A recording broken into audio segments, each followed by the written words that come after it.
Book 1, A Few Pages of History. Chapter 1, Well Cut.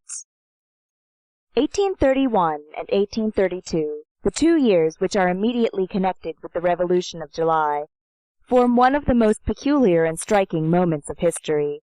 These 2 years rise like 2 mountains midway between those which precede and those which follow them.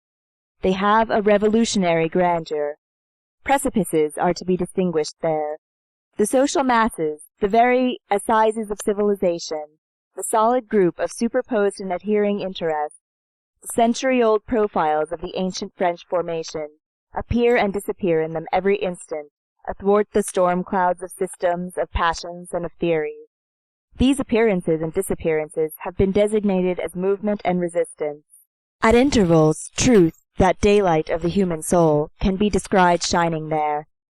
This remarkable epoch is decidedly circumscribed, and is beginning to be sufficiently distant from us to allow of our grasping the principal lines even at the present day. We shall make the attempt.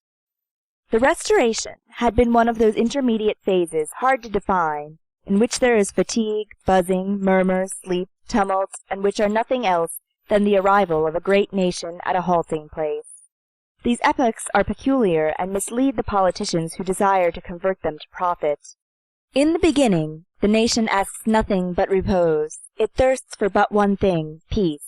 It has but one ambition, to be small, which is the translation of remaining tranquil. Of great events, great hazards, great adventures, great men, thank God, we have seen enough. We have them heaped higher than our heads. We would exchange Caesar for Prusias, and Napoleon for the King of Yvetot. What a good little king was he! We have marched since daybreak, we have reached the evening of a long and toilsome day. We have made our first change with Mirabeau, the second with Robespierre, the third with Bonaparte. We are worn out. Each one demands a bed. Devotion which is weary, heroism which has grown old, ambitions which are sated, fortunes which are made, seek, demand, implore, solicit what? A shelter. They have it. They take possession of peace, of tranquillity, of leisure. Behold, they are content. But at the same time certain facts arise, compel recognition, and knock at the door in their turn. These facts are the products of revolutions and wars. They exist, they have the right to install themselves in society, and they do install themselves therein. And most of the time, facts are the stewards of the household and fouriers who do nothing but prepare lodgings for principles. This, then, is what appears to philosophical politicians. At the same time that weary men demand repose, accomplished facts demand guarantees. Guarantees are the same to facts that repose is to men. This is what England demanded of the Stuarts after the Protector. This is what France demanded of the Bourbons after the Empire. These guarantees are a necessity of the times. They must be accorded. Princes grant them, but in reality it is the force of things which gives them. A profound truth, and one useful to know, which the Stuarts did not suspect in 1662, and which the Bourbons did not even obtain a glimpse of in 1814. The predestined family, which returned to France when Napoleon fell, had the fatal simplicity to believe that it was itself which bestowed, and that what it had bestowed it could take back again. The House of Bourbon possessed the right divine, but France possessed nothing, and that the political right conceded in the charter of Louis XVIII was merely a branch of the right divine, was detached by the House of Bourbon and graciously given to the people until such day as it should please the king to reassume it. Still the House of Bourbon should have felt, from the displeasure created by the gift, that it did not come from it. This house was churlish to the 19th century. It put on an ill-tempered look at every development of the nation. To make use of a trivial word, that is to say, of a popular and true word, it looked glum. The people saw this. It thought it possessed strength because the empire had been carried away before it like a theatrical stage setting. It did not perceive that it had itself been brought in the same fashion. It did not perceive that it also lay in that hand which had removed Napoleon. It thought that it had roots because it was the past. It was mistaken. It formed a part of the past, but the whole past was France. The roots of French society were not fixed in the Bourbons, but in the nation. These obscure and lively roots constituted not the right of a family, but the history of a people. They were everywhere, except under the throne. The House of Bourbon was to France the illustrious and bleeding knot in her history, but was no longer the principal element of her destiny and the necessary base of her politics. She could get along without the Bourbons. She had done without them for 22 years. There had been a break of continuity. They did not suspect the fact. And how should they have suspected it, they who fancied that Louis XVII reigned on the 9th of Thermidor, and that Louis XVIII was reigning at the Battle of Marengo? Never, since the origin of history, had princes been so blind in the presence of facts and the portion of divine authority which facts contain and promulgate. Never had that pretension here below, which is called the right of kings, denied to such a point the right from on high. A capital error which led this family to lay its hand once more on the guarantees granted in 1814, on the concessions, as it termed them. Sad, a sad thing! What it had termed its concessions were our conquests. What it termed our encroachments were our rights. When the hour seemed to it to have come, the Restoration, supposing itself victorious over Bonaparte and well-rooted in the country, that is to say, believing itself to be strong and deep, abruptly decided on its plan of action and risked its stroke. One morning it drew itself up before the face of France, and elevating its voice, it contested the collective title and the individual right of the nation to sovereignty, of the citizen to liberty. In other words, it denied to the nation that which made it a nation, and to the citizen that which made him a citizen. This is the foundation of those famous acts which are called the Ordinances of July. The Restoration fell. It fell justly, but, we admit, it had not been absolutely hostile to all forms of progress. Great things had been accomplished with it alongside. Under the Restoration, the nation had grown accustomed to calm discussion, which had been lacking under the Republic, and to grandeur and peace, which had been wanting under the Empire. France, free and strong, had offered an encouraging spectacle to the other peoples of Europe. The Revolution had had the word under Robespierre, the cannon had had the word under Bonaparte. It was under Louis XVIII and Charles X that it was the turn of intelligence to have the word. The wind ceased, and the torch was lighted once more. On the lofty heights the pure light of mind could be seen flickering. A magnificent, useful, and charming spectacle. For a space of 15 years, those great principles, which are so old for the thinker, so new for the statesman, could be seen at work in perfect peace on the public square. Equality before the law, liberty of conscience, liberty of speech, liberty of the press, the accessibility of all aptitudes to all functions. Thus it proceeded until 1830. The Bourbons were an instrument of civilization which broke in the hands of Providence. The fall of the Bourbons was full of grandeur, not on their side, but on the side of the nation. They quitted the throne with gravity, but without authority. Their descent into the night was not one of those solemn disappearances which leave a sombre emotion in history. It was neither the spectral calm of Charles I nor the eagle scream of Napoleon. They departed, that is all. They laid down the crown and retained no aureole. They were worthy, but they were not august. They lacked, in a certain measure, the majesty of their misfortune. Charles X, during the voyage from Cherbourg, causing a round table to be cut over into a square table, appeared to be more anxious about imperiled etiquette than about the crumbling monarchy. This diminution saddened devoted men who loved their persons, and serious men who honored their race. The populace was admirable.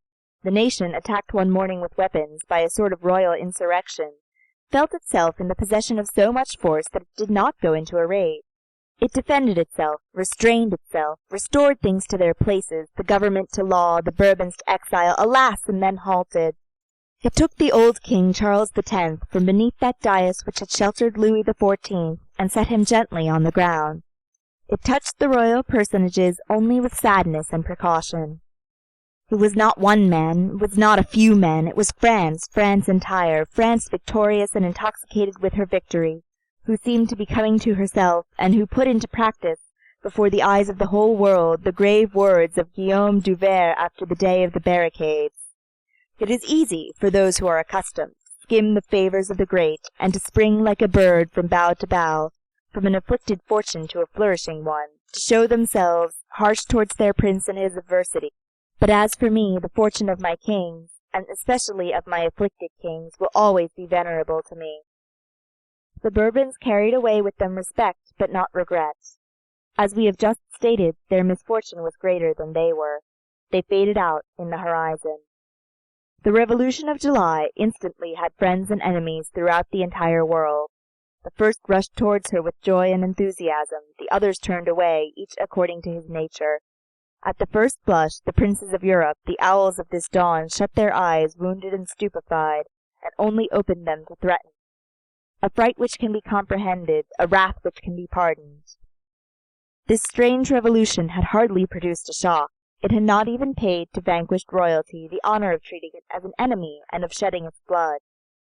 In the eyes of despotic governments, who are always interested in having liberty calumniate itself, the Revolution of July committed the fault of being formidable and of remaining gentle.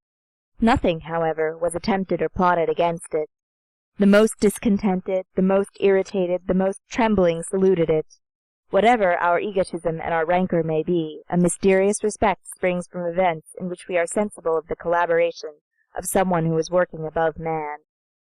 The Revolution of July is the triumph of right overthrowing the fact, a thing which is full of splendor. Right overthrowing the fact, hence the brilliancy of the Revolution of 1830, hence also its mildness. Right triumphant has no need of being violent. Right is the just and the true. The property of right is to remain eternally beautiful and pure. The fact, even when most necessary to all appearances, even when most thoroughly accepted by contemporaries, if it exist only as a fact, and if it contain only too little of right or none at all, is infallibly destined to become, in the course of time, deformed, impure, perhaps even monstrous. If one desires to learn at one blow to what degree of hideousness the fact can attain, viewed at the distance of centuries, let him look at Machiavelli. Machiavelli is not an evil genius, nor a demon, nor a miserable and cowardly writer. He is nothing but the fact. And he is not only the Italian fact, he is the European fact, the fact of the 16th century. He seems hideous, and so he is, in the presence of the moral idea of the 19th. This conflict of right and fact has been going on ever since the origin of society. To terminate this duel, to amalgamate the pure idea with the humane reality, to cause right to penetrate pacifically into the fact, and the fact into the right, that is the task of sages. End of Book 1, Chapter 1. Book 1, A Few Pages of History. Chapter 2, Badly Sewed. But the task of sages is one thing, the task of clever men is another. The Revolution of 1830 came to a sudden halt. As soon as a revolution has made the coast, the skilful make haste to prepare the shipwreck. The skilful in our century have conferred on themselves the title of statesmen, so that this word, statesman, has ended by becoming somewhat of a slang word. It must be borne in mind, in fact, that wherever there is nothing but skill, there is necessarily pettiness. To say the skilful amounts to saying the mediocre. In the same way, to say statesmen is sometimes equivalent to saying traitors. If, then, we are to believe the skilful, revolutions like the Revolution of July are severed arteries, a prompt ligature is indispensable. The right, too grandly proclaimed, is shaken. Also, right once firmly fixed, the state must be strengthened. Liberty once assured, attention must be directed to power. Here the sages are not, as yet, separated from the skilful, but they begin to be distrustful. Power, very good, but in the first place, what is power? In the second, whence comes it? The skilful do not seem to hear the murmured objection, and they continue their maneuvers. According to the politicians, who are ingenious in putting the mask of necessity on profitable fictions, the first requirement of a people after a revolution, when this people forms part of a monarchical continent, is to procure for itself a dynasty. In this way, they say, peace, that is to say, time to dress our wounds and to repair the house, can be had after a revolution. The dynasty conceals the scaffolding and covers the ambulance. Now, it is not always easy to procure a dynasty. If it is absolutely necessary, the first man of genius or even the first man of fortune who comes to hand suffices for the manufacturing of a king. You have, in the first place, Napoleon, in the second, Iturbide. But the first family that comes to hand does not suffice to make a dynasty. There is necessarily required a certain modicum of antiquity in a race, and the wrinkle of the centuries cannot be improvised. If we place ourselves at the point of view of the statesman, After making all allowances, of course, after a revolution, what are the qualities of a king which result from it? He may be, and it is useful for him to be, a revolutionary, that is to say, a participant in his own person in that revolution, that he should have lent a hand to it, that he should have either compromised or distinguished himself therein, that he should have touched the axe or wielded the sword in it. What are the qualities of a dynasty? It should be national, that is to say, revolutionary at a distance, not through acts committed, but by reason of ideas accepted. It should be composed of past and be historic, be composed of future and be sympathetic. All this explains why the early revolutions contented themselves with finding a man, Cromwell or Napoleon, and why the second absolutely insisted on finding a family, the House of Brunswick or the House of Orleans. Royal houses resemble those Indian fig trees, each branch of which, bending over to the earth, takes root and becomes a fig tree itself. Each branch may become a dynasty, on the sole condition that it shall bend down to the people. Such is the theory of the skilful. Here, then, lies the great art, to make a little render to success the sound of a catastrophe, in order that those who profit by it may tremble from it also, to season with fear every step that is taken, to augment the curve of the transition to the point of retarding progress, to dull that aurora, to denounce and retrench the harshness of enthusiasm, to cut all angles and nails, to wad triumph, to muffle up right, to envelope the giant people in flannel and to put it to bed very speedily, to impose a diet on that excess of health, to put Hercules on the treatment of a convalescent, to dilute the event with the expedient, to offer to spirits thirsting for the ideal that nectar thinned out with the potion, to take one's precaution against too much success, to garnish the revolution with a shade. 1830 practiced this theory, already applied to England by 1688. 1830 is a revolution arrested midway, half of progress, quasi-right. Now logic knows not the almost, absolutely as the sun knows not the candle. Who arrests revolutions halfway? The bourgeoisie. Why? Because the bourgeoisie is interest which has reached satisfaction. Yesterday it was appetite, today it is plenitude, tomorrow it will be satiety. The phenomenon of 1814 after Napoleon was reproduced in 1830 after Charles X. The attempt has been made, and wrongly, to make a class of the bourgeoisie. The bourgeoisie is simply the contented portion of the people. The bourgeois is the man who now has time to sit down. A chair is not a caste. But through a desire to sit down too soon, one may arrest the very march of the human race. This has often been the fault of the bourgeoisie. One is not a class because one has committed a fault. Selfishness is not one of the divisions of the social order. Moreover, we must be just to selfishness. The state to which that part of the nation which is called the bourgeoisie aspired after the shock of 1830 was not the inertia which is complicated with indifference and laziness, and which contains a little shame. It was not the slumber which presupposes a momentary forgetfulness accessible to dreams. It was the halt. The halt is a word formed of a singular, double, and almost contradictory sense. A troop on the march, that is to say movement. A stand, that is to say repose. The halt is the restoration of forces. It is repose armed and on the alert. It is the accomplished fact which posts sentinels and holds itself on its guard. The halt presupposes the combat of yesterday and the combat of tomorrow. It is the partition between 1830 and 1848. What we here call combat may also be designated as progress. The bourgeoisie, then, as well as the statesman, required a man who should express this word halt, and although because, a composite individuality, signifying revolution and signifying stability, in other terms strengthening the present by the evident compatibility of the past with the future. This man was already found. His name was Louis Philippe d'Orléans. The 221 made Louis Philippe king. Lafayette undertook the coronation. He called it the best of republics. The town hall of Paris took the place of the cathedral of Rheims. This substitution of a half-throne for a whole throne was the work of 1830. When the skilful had finished, the immense vice of their solution became apparent. All this had been accomplished outside the bounds of absolute right. Absolute right cried, "I protest!" Then, terrible to say, it retired into the darkness. End of Book 1, Chapter 2. Book 1. A Few Pages of History. Chapter 3. Louis Philippe. Revolutions have a terrible arm and a happy hand. They strike firmly and choose well. Even incomplete, even debased and abused, and reduced to their state of a junior revolution, like the Revolution of 1830, they nearly always retain sufficient providential lucidity to prevent them from falling amiss. Their eclipse is never an abdication. Nevertheless, let us not boast too loudly. Revolutions also may be deceived, and grave errors have been seen. Let us return to 1830. 1830, in its deviation, had good luck. In the establishment which entitled itself order after the Revolution had been cut short, the king amounted to more than royalty. Louis Philippe was a rare man. The son of a father to whom history will accord certain attenuating circumstances, but also as worthy of esteem as that father had been of blame. Possessing all private virtues and many public virtues, careful of his health, of his fortune, of his person, of his affairs, knowing the value of a minute and not always the value of a year.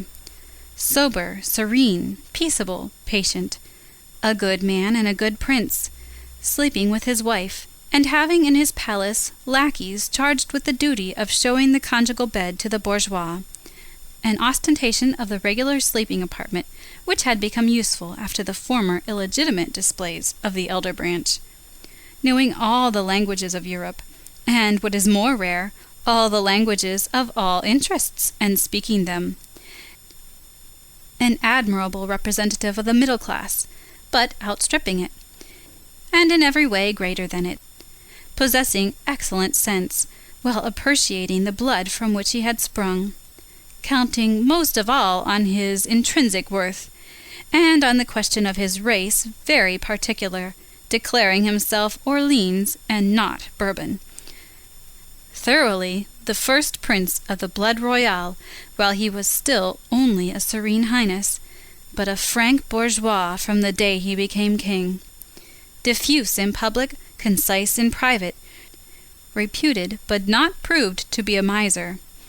At bottom, one of those economists who are readily prodigal at their own fancy or duty. Lettered, but not very sensitive to letters. A gentleman but not a chevalier, simple, calm, and strong, adored by his family and his household, a fascinating talker, an undeceived statesman, inwardly cold, dominated by immediate interest, always governing at the shortest range, incapable of rancor and gratitude, making use without mercy of superiority on mediocrity, clever in getting parliamentary majorities to put in the wrong those mysterious unanimities which mattered duly under thrones, unreserved, sometimes imprudent in his lack of reserve, but with marvelous address in that imprudence, fertile in expedients, in countenances, in masks, making France fear Europe, and Europe France, incontestably fond of his country, but preferring his family, assuming more domination than authority, and more authority than dignity, a disposition which has this unfortunate property, that, as it turns everything into success, it admits of ruse and does not absolutely repudiate baseness, but which has this valuable side, that it preserves politics from violent shocks, the state from fractures, and society from catastrophes. Minute, correct, vigilant, attentive, sagacious, indefatigable, contradicting himself at times and giving himself the lie, bold against Austria and Ancona, obstinate against England in Spain, bombarding Antwerp and paying off Pritchard, signing the Marseillais with conviction, inaccessible to despondency, to lassitude, to the taste for the beautiful and the ideal, to daring generosity, to utopia, to chimeras, to wrath, to vanity, to fear, possessing all the forms of personal intrepidity, a general at Valmy, a soldier at Jemappes, attacked 8 times by regicide, and always smiling, brave as a grenadier, courageous as a thinker, uneasy only in the face of the chances of a European shaking up, and unfitted for great political adventures, always ready to risk his life, never his work, distinguishing his will and influence in order that he might be obeyed as an intelligence rather than as a king. endowed with observation and not with divination, not very attentive to minds, but knowing men, that is to say, requiring to see in order to judge, prompt and penetrating good sense, practical wisdom, easy speech, prodigious memory, drawing incessantly on this memory, his only point of resemblance with Caesar, Alexander, and Napoleon.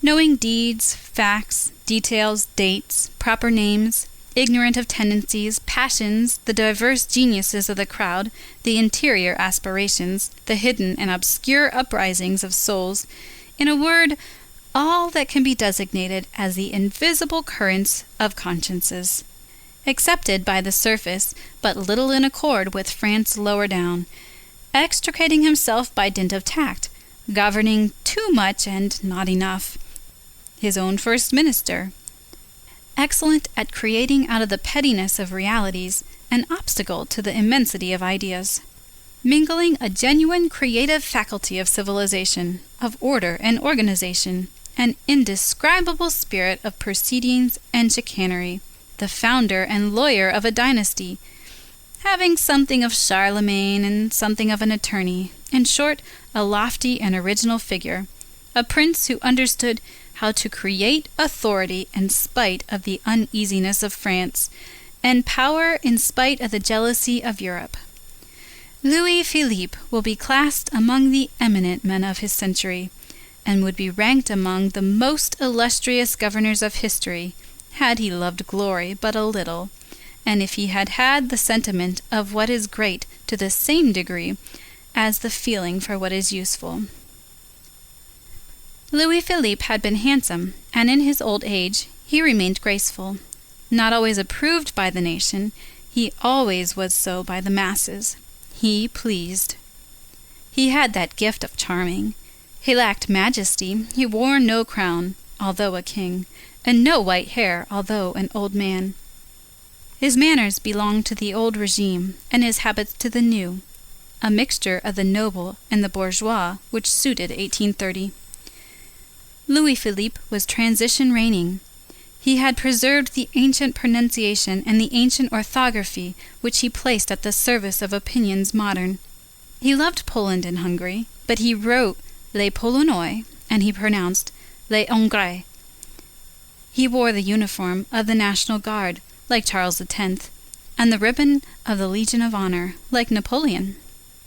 He went a little to chapel, not at all to the chase, never to the opera, incorruptible by sacristans, by worshippers in, by ballet dancers. This made a part of his bourgeois popularity. He had no heart. He went out with his umbrella under his arm, and this umbrella long formed a part of his aureole. He was a bit of a mason, a bit of a gardener, something of a doctor. He bled a postilion who had tumbled from his horse. Louis Philippe no more went about without his lancet than did Henry IV without his poniard. The royalists jeered at this ridiculous king, the first who had ever shed blood without the object of healing. For the grievances against Louis Philippe, there is one deduction to be made. There is that which accuses the royalty, that which accuses the reign, that which accuses the king. 3 columns which all give different totals. Democratic right confiscated, progress becomes a matter of secondary interest. The protests of the street violently repressed. Military execution of insurrections. The rising passed over by arms. The Rue Transonienne, the councils of war, the absorption of the real country by the legal country on half-shares with 300,000 privileged persons. These are the deeds of royalty. Belgium refused. Algeria too harshly conquered, and, as in the case of India, by the English, with more barbarism than civilization. The breach of faith to Abd el-Kader, Blaye, Deutsch bought, Pritchard paid. These are the doings of the reign. The policy which was more domestic than national was the doing of the king. As will be seen, the proper deduction having been made, the king's charge is decreased. This is his great fault. He was modest in the name of France. Whence arises this fault? We will state it. Louis-Philippe was rather too much of a paternal king. That incubation of a family with the objection of founding a dynasty is afraid of everything and does not like to be disturbed. Hence excessive timidity, which is displeasing to the people, who have the 14th of July in their civil and Austerlitz in their military traditions. Moreover, if we deduct the public duties which require to be fulfilled first of all, that deep tenderness of Louis-Philippe towards his family was deserved by the family. That domestic group was worthy of admiration. Virtues there dwelt side by side with talents. One of Louis-Philippe's daughters, Marie d'Orléans, placed the name of her race among artists, as Charles d'Orléans had placed it among poets. She made of her soul a marble which she named Jeanne d'Arc. Two of Louis-Philippe's daughters elicited from Metternich this eulogium. They are young people such as are rarely seen, and princes such as are never seen. This without any dissimulation, and also without any exaggeration, is the truth about Louis-Philippe. To be prince equality, to bear in his own person the contradiction of the Restoration and the Revolution, to have that disquieting side of the revolutionary which becomes reassuring in governing power, therein lay the fortune of Louis-Philippe in 1830. Never was there a more complete adaptation of a man to an event. The one entered into the other, and the incarnation took place. Louis-Philippe is 1830 made man. Moreover, he had in his favor that great recommendation to the throne, exile. He had been proscribed, a wanderer, poor. He had lived by his own labor. In Switzerland, this heir to the richest princely domains in France had sold an old horse in order to obtain bread. At Reichenau, he gave lessons in mathematics, while his sister Adelaide did wool work and sewed. These souvenirs connected with a king rendered the bourgeoisie enthusiastic. He had with his own hands demolished the iron cage of Mont Saint-Maquille, built by Louis XI and used by Louis XV. He was the companion of Dumouriez. He was the friend of Lafayette. He had belonged to the Jacobins' Club. Mirabeau had slapped him on the shoulder.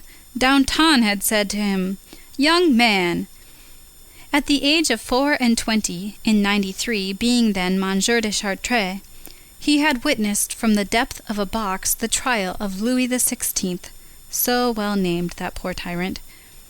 The blind clairvoyance of the Revolution, breaking royalty in the king and the king with royalty, did so almost without noticing the man in the fierce crushing of the idea, the vast storm of the Assembly Tribunal, the public wrath interrogating Carpe, not knowing what to reply, the alarming stupefied vacillation by the royal head beneath that sombre breath, the relative innocence of all in that catastrophe of those who condemned as well as of the man condemned. He had looked on those things. He had contemplated that giddiness. He had seen the centuries appear before the bar of the Assembly Convention. He had beheld behind Louis XVI that unfortunate passer-by who was made responsible, the terrible culprit, the monarchy, rise through the shadows, and there had lingered in his soul the respectful fear of these immense justices of the populace, which are almost as impersonal as the justice of God.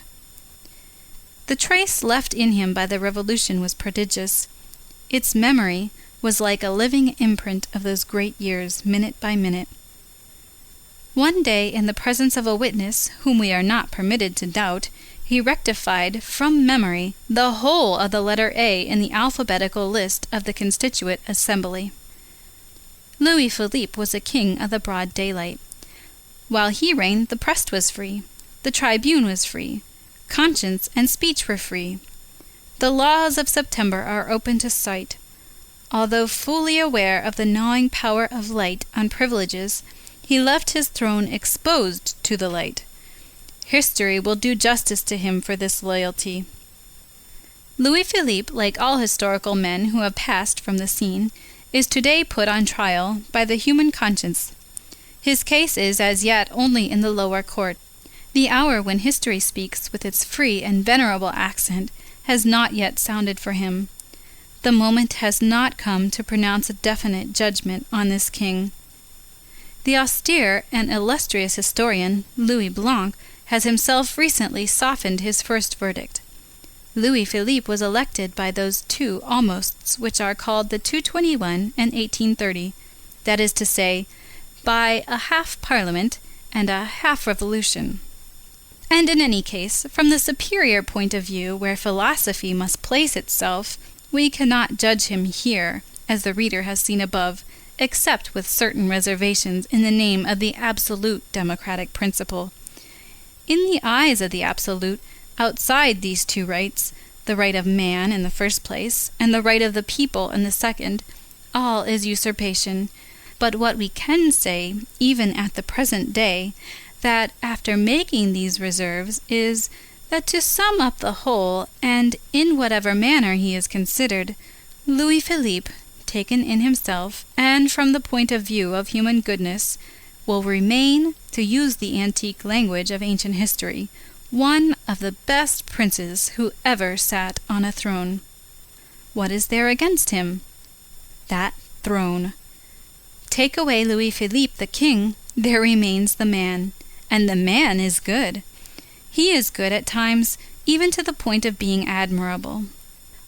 Often, in the midst of his greatest souvenirs, after a day of conflict with the whole diplomacy of the continent, he returned at night to his apartments, and there, exhausted with fatigue, overwhelmed with sleep, what did he do? He took a death sentence and passed the night in revising a criminal suit, considering it something to hold his own against Europe, but that it was a still greater matter to rescue a man from the executioner. He obstinately maintained his opinion against his keeper of the seals. He disputed the ground with the guillotine foot by foot against the crown attorneys, those chatterers of the law, as he called them. Sometimes the pile of sentences covered his table. He examined them all. It was anguish to him to abandon these miserable, condemned heads. One day he said to the same witness to whom we have recently referred, "I won 7 last night." During the early years of his reign, the death penalty was as good as abolished, and the erection of a scaffold was a violence committed against the king. The Greve having disappeared with the elder branch, a bourgeois place of execution was instituted under the name of the Barrière Saint-Jacques. Practical men felt the necessity of a quasi-legitimate guillotine, and this was one of the victories of Casimir Perier, who represented the narrow sides of the bourgeoisie, over Louis Philippe, who represented its liberal sides. Louis Philippe annotated Beccaria with his own hand. After the face-scheme machine, he exclaimed, "What a pity that I was not wounded! Then I might have pardoned." On another occasion, alluding to the resistance offered by his ministry, he wrote in connection with a political criminal, who is one of the most generous figures of our day, "His pardon is granted. It only remains for me to obtain it." Louis Philippe was as gentle as Louis IX, and as kindly as Henry IV. Now, to our mind in history, where kindness is the rarest of pearls, the man who is kindly almost takes precedence of the man who is great. Louis Philippe, having been severely judged by some, harshly perhaps by others, it is quite natural that a man, himself a phantom at the present day, who knew that king, should come and testify in his favor before history. This deposition, whatever else it may be, is evidently, and above all things, entirely disinterested. An epitaph penned by a dead man is sincere. One shade may console another shade. The sharing of the same shadows confers the right to praise it. It is not greatly to be feared that it will ever be said of 2 tombs in exile, "This one flattered the other." Book 1. A Few Pages of History. Chapter 4. Cracks Beneath the Foundation. At the moment when the drama which we are narrating is on the point of penetrating into the depths of one of the tragic clouds which enveloped the beginning of Louis Philippe's reign, it was necessary that there should be no equivoque, and it became requisite that this book should offer some explanation with regard to this king. Louis Philippe had entered into possession of his royal authority without violence, without any direct action on his part, by virtue of a revolutionary change, evidently quite distinct from the real aim of the evolution, but in which he, the Duc d'Orléans, exercised no personal initiative. He had been born a prince, and he believed himself to have been elected king. He had not served this mandate on himself. He had not taken it. It had been offered to him, and he had accepted it. Convinced wrongly, to be sure, but convinced nevertheless that the offer was in accordance with right, and that the acceptance of it was in accordance with duty. Hence his possession was in good faith.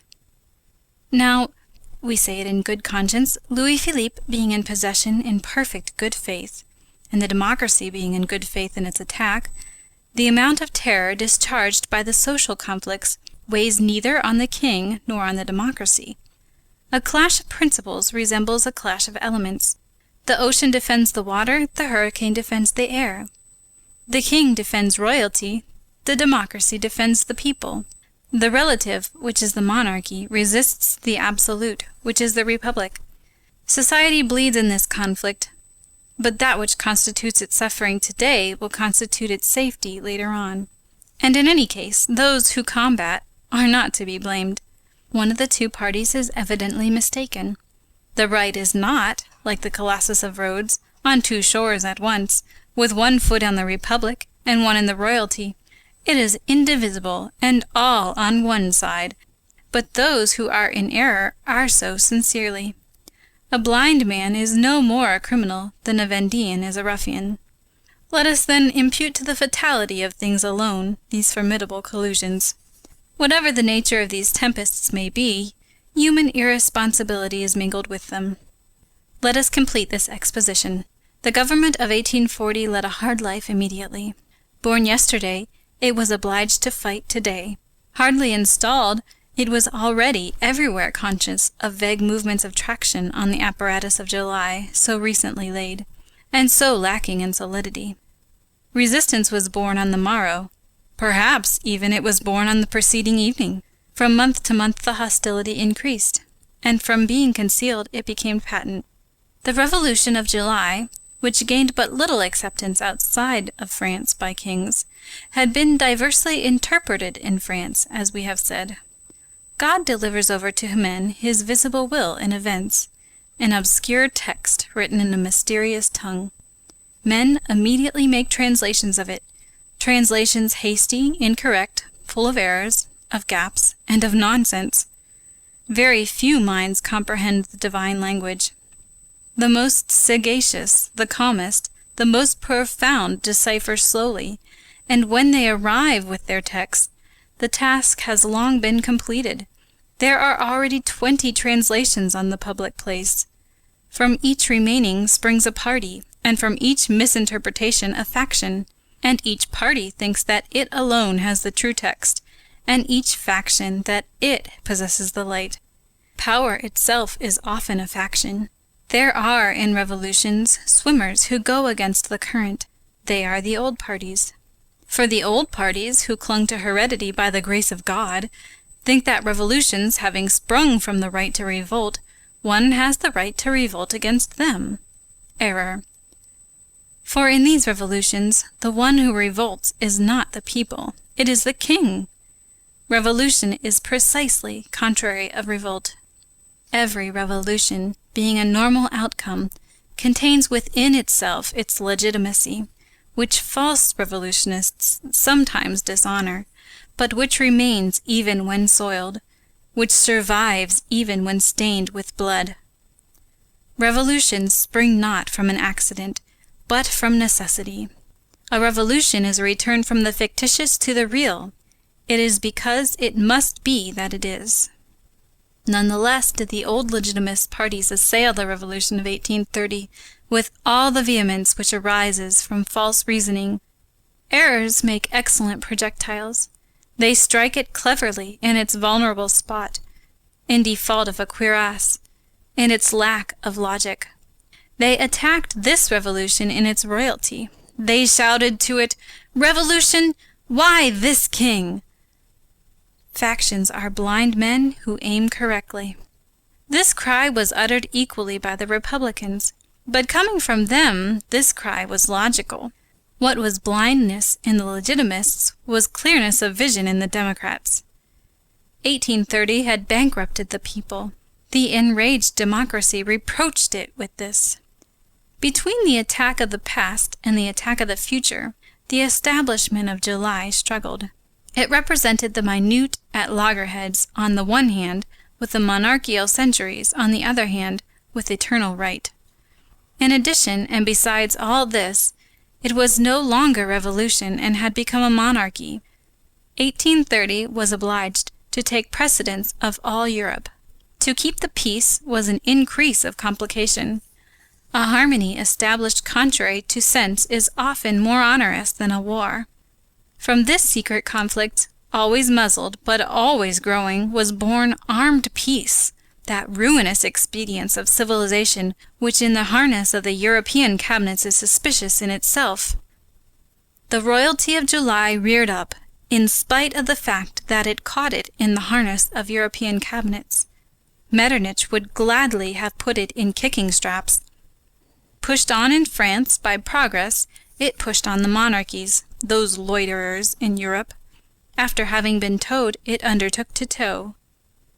Meanwhile, within her, pauperism, the proletariat, salary, education, penal servitude, prostitution, the fate of the woman, wealth, misery, production, consumption, division, exchange, coin, credit, the rights of capital, the rights of labor, all these questions were multiplied above society, a terrible slope.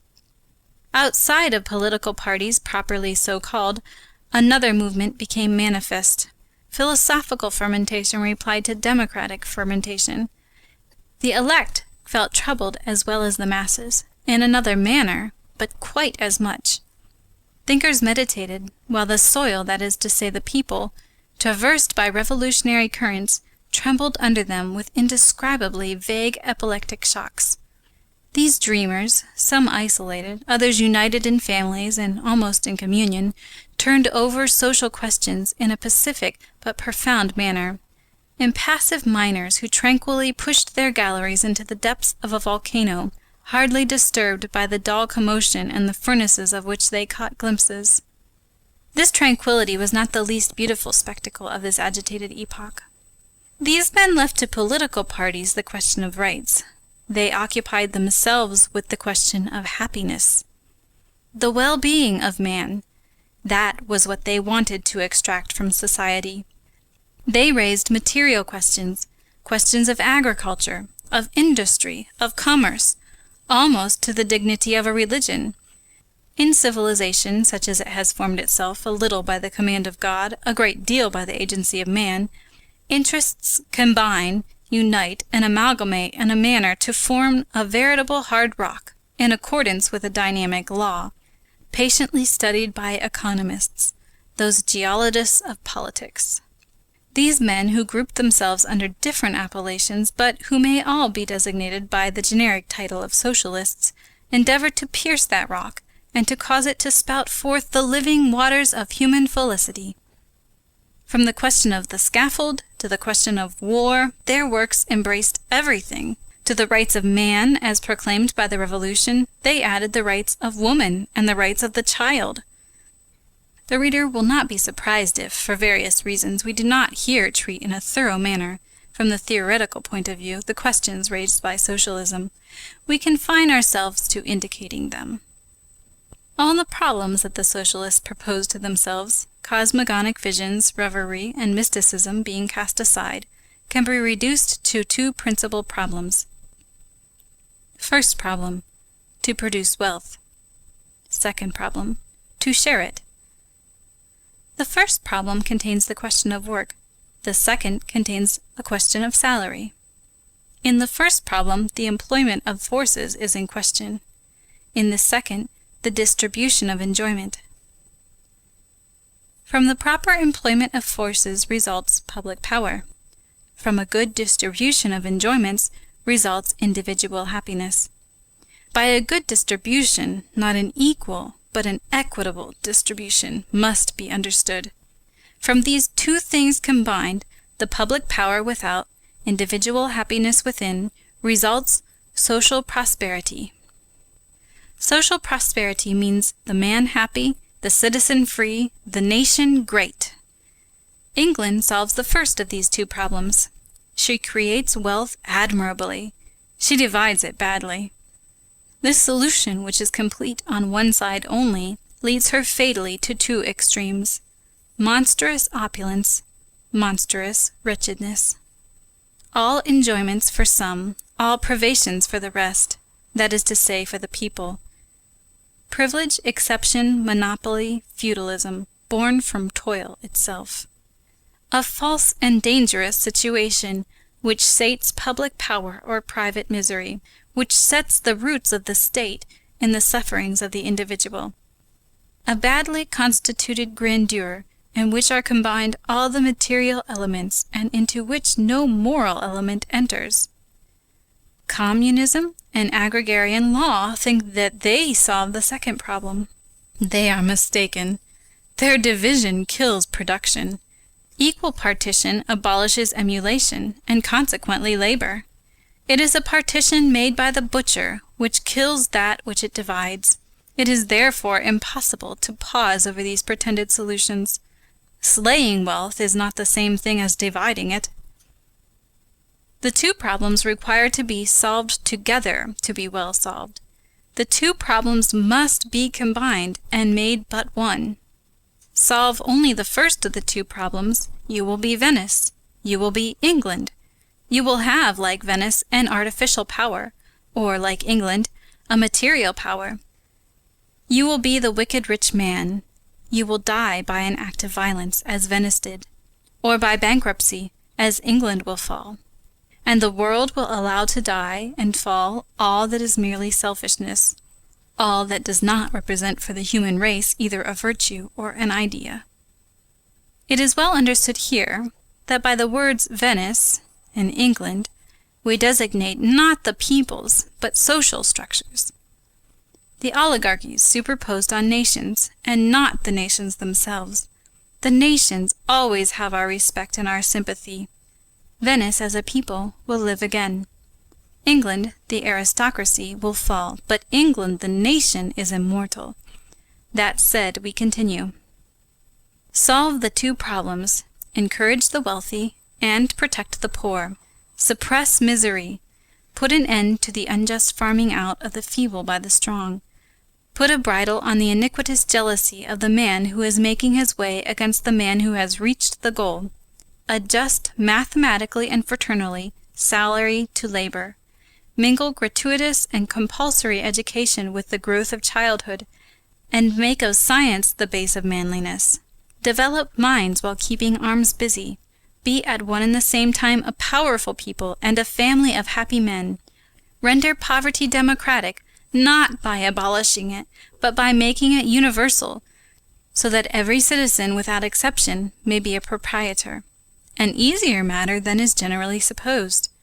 In 2 words, learn how to produce wealth and how to distribute it, and you will have at once moral and material greatness, and you will be worthy to call yourself France. This is what socialism said outside and above a few sects which have gone astray. This is what it sought in facts.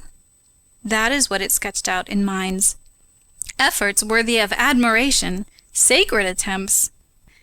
These doctrines, these theories, these resistances, the unforeseen necessity for the statesman to take philosophers into account, confused evidences of which we catch a glimpse, a new system of politics to be created, which shall be in accord with the old world, without too much disaccord with the new revolutionary ideal. A situation in which it became necessary to use Lafayette to defend Polignac. The institution of progress transparent beneath the revolt, the chambers and streets. the competitions to be brought into equilibrium around him, his faith in the revolution, perhaps an eventual indefinable resignation born of the vague acceptance of a superior definitive right, his desire to remain of his race, his domestic spirit, his sincere respect for the people, his own honesty, preoccupied Louis-Philippe almost painfully, and there were moments when, strong and courageous as he was overwhelmed by the difficulties of being a king. He felt under his feet a formidable disaggregation, which was not, nevertheless, a reduction to dust, France being more France than ever. Piles of shadows covered the horizon. A strange shade, gradually drawing nearer, extended little by little over men, over things, over ideas, a shade which came from wraths and systems. Everything which had been hastily stifled was moving and fermenting. At times, the conscience of the honest man resumed its breathing, so great was the discomfort of the air in which sophisms were intermingled with truths. Spirits trembled in the social anxiety like leaves at the approach of a storm. The electric tension was such that at certain instants the first comer, a stranger, brought light. Then the twilight obscurity closed in again. At intervals, deep and dull mutterings allowed a judgment to be formed as to the quantity of thunder contained by the cloud.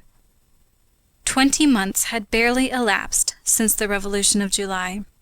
The year 1832 had opened with an aspect of something impending and threatening. The distress of the people, the laborers without bread, the last Prince de Conde engulfed in the shadows, Brussels expelling the Nassau as Paris did the Bourbons, Belgium offering herself to a French prince and giving herself to an English prince, the Russian hatred of Nicholas, behind us the demons of the south, Ferdinand in Spain, Miguel in Portugal, the earthquaking in Italy, Metternich extending his hand over Bologna, France treating Austria sharply at Ancona. At the north, no one knew what sinister sound of the hammer nailing up Poland in her coffin. Irritated glances watching France narrowly all over Europe. England, a suspected ally, ready to give a push to that which was tottering and to hurl herself onto that which should fall. The peerage sheltering itself behind Beccaria to refuse foreheads to the law. The fleur-de-lis erased from the king's carriage. The cross torn from Notre Dame. Lafayette lessened. Lafitte ruined. Benjamin Constant dead in indignance, Casimir Perier dead in the exhaustion of his power, political and social malady breaking out simultaneously in the two capitals of the kingdom, the one in the city of thought, the other in the city of toil. At Paris, civil war. At Lyons, servile war. In the two cities, the same glare of the furnace, a crater-like crimson on the brow of the people. The south rendered fanatic, the west troubled. The Duchess de Berry in La Vendée, plots, conspiracies, risings, cholera added the sombre roar of the tumult of events to the sombre roar of ideas. End of Book 1, Chapter 4. Recording by Rachel Weaver, Boston, Massachusetts. Book 1, A Few Pages of History. Chapter 5, Facts Whence History Springs and Which History Ignores. Towards the end of April, everything had become aggravated. The fermentation entered the boiling state. Ever since 1830, petty partial revolts had been going on here and there, which were quickly suppressed, but ever bursting forth afresh, the sign of a vast underlying conflagration. Something terrible was in preparation. Glimpses could be caught of the features still indistinct and imperfectly lighted of a possible revolution. France kept an eye on Paris. Paris kept an eye on the Faubourg Saint-Antoine. The Faubourg Saint-Antoine, which was in a dull glow, was beginning its ebullition. The wine shops of the Rue de Charonne were, although the union of the two epithets seems singular when applied to wine shops, grave and stormy. The government was there purely and simply called in question. There people publicly discussed the question of fighting or of keeping quiet. There were back shops where working men were made to swear that they would hasten into the street at the first cry of alarm, and that they would fight without counting the number of the enemy. This engagement once entered into, a man seated in the corner of the wine shop assumed a sonorous tone and said, "You understand, you have sworn." Sometimes they went upstairs to a private room on the first floor, and there scenes that were almost Masonic were enacted. They made the initiated take oaths to render service to himself, as well as to the fathers of families. That was the formula. In the tap rooms, subversive pamphlets were read. They treated the government with contempt, says a secret report of that time. Words like the following could be heard there. "I don't know the names of the leaders. We folk shall not know the day until 2 hours beforehand." One workman said, "There are 300 of us. Let each contribute 10 sous. That will make 150 francs, with which to procure powder and shot." Another said, "I don't ask for 6 months. I don't even ask for 2. In less than a fortnight we shall be paralleled with the government.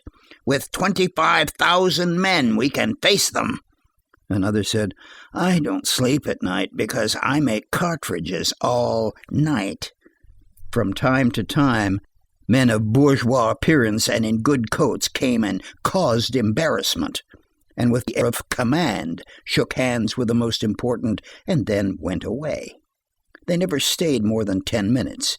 Significant remarks were exchanged in a low tone. The plot is ripe.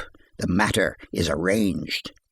It was murmured by all who were there, to borrow the very expression of one of those who were present. The exaltation was such that one day a working man exclaimed before the whole wine shop, "We have no arms." One of his comrades replied, "The soldiers have," thus parodying without being aware of the fact Bonaparte's proclamation to the army in Italy. When they had anything of a more secret nature on hand, adds one report, they did not communicate it to each other. It is not easy to understand what they could conceal after what they said. These reunions were sometimes periodical. At certain ones of them there were never more than 8 or 10 persons present. They were always the same. In others, anyone entered who wished, and the room was so full that they were forced to stand. Some went thither through enthusiasm and passion, others because it was on their way to their work. As during the Revolution, there were patriotic women in some of these wine shops who embraced newcomers. Other expressive facts came to light. A man would enter a shop, drink, and go his way with the remark, "Wine merchant, the Revolution will pay what is due to you." Revolutionary agents were appointed in a wine shop facing the Rue de Charonne. The balloting was carried on in their caps. Working men met at the houses of a fencing master who gave lessons in the Rue de Cotte. There was a trophy of arms formed of wooden broadswords, canes, clubs, and foils. One day the buttons were removed from the foils. A workman said, "There are 25 of us, but they don't count on me because I am looked upon as a machine." Later on, that machine became Quenisette. The indefinite things which were brewing gradually acquired a strange and indescribable notoriety. A woman, sweeping off her doorstep, said to another woman, "For a long time there has been a strong force busy making cartridges." In the open street, proclamation could be seen addressed to the National Guard in the departments. One of these proclamations was signed, "Berthaud, wine merchant."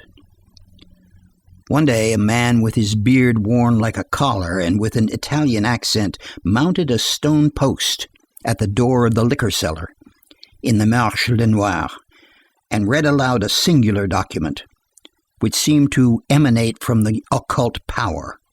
Groups formed around him and applauded. The passages which touched the crowd most deeply were collected and noted down.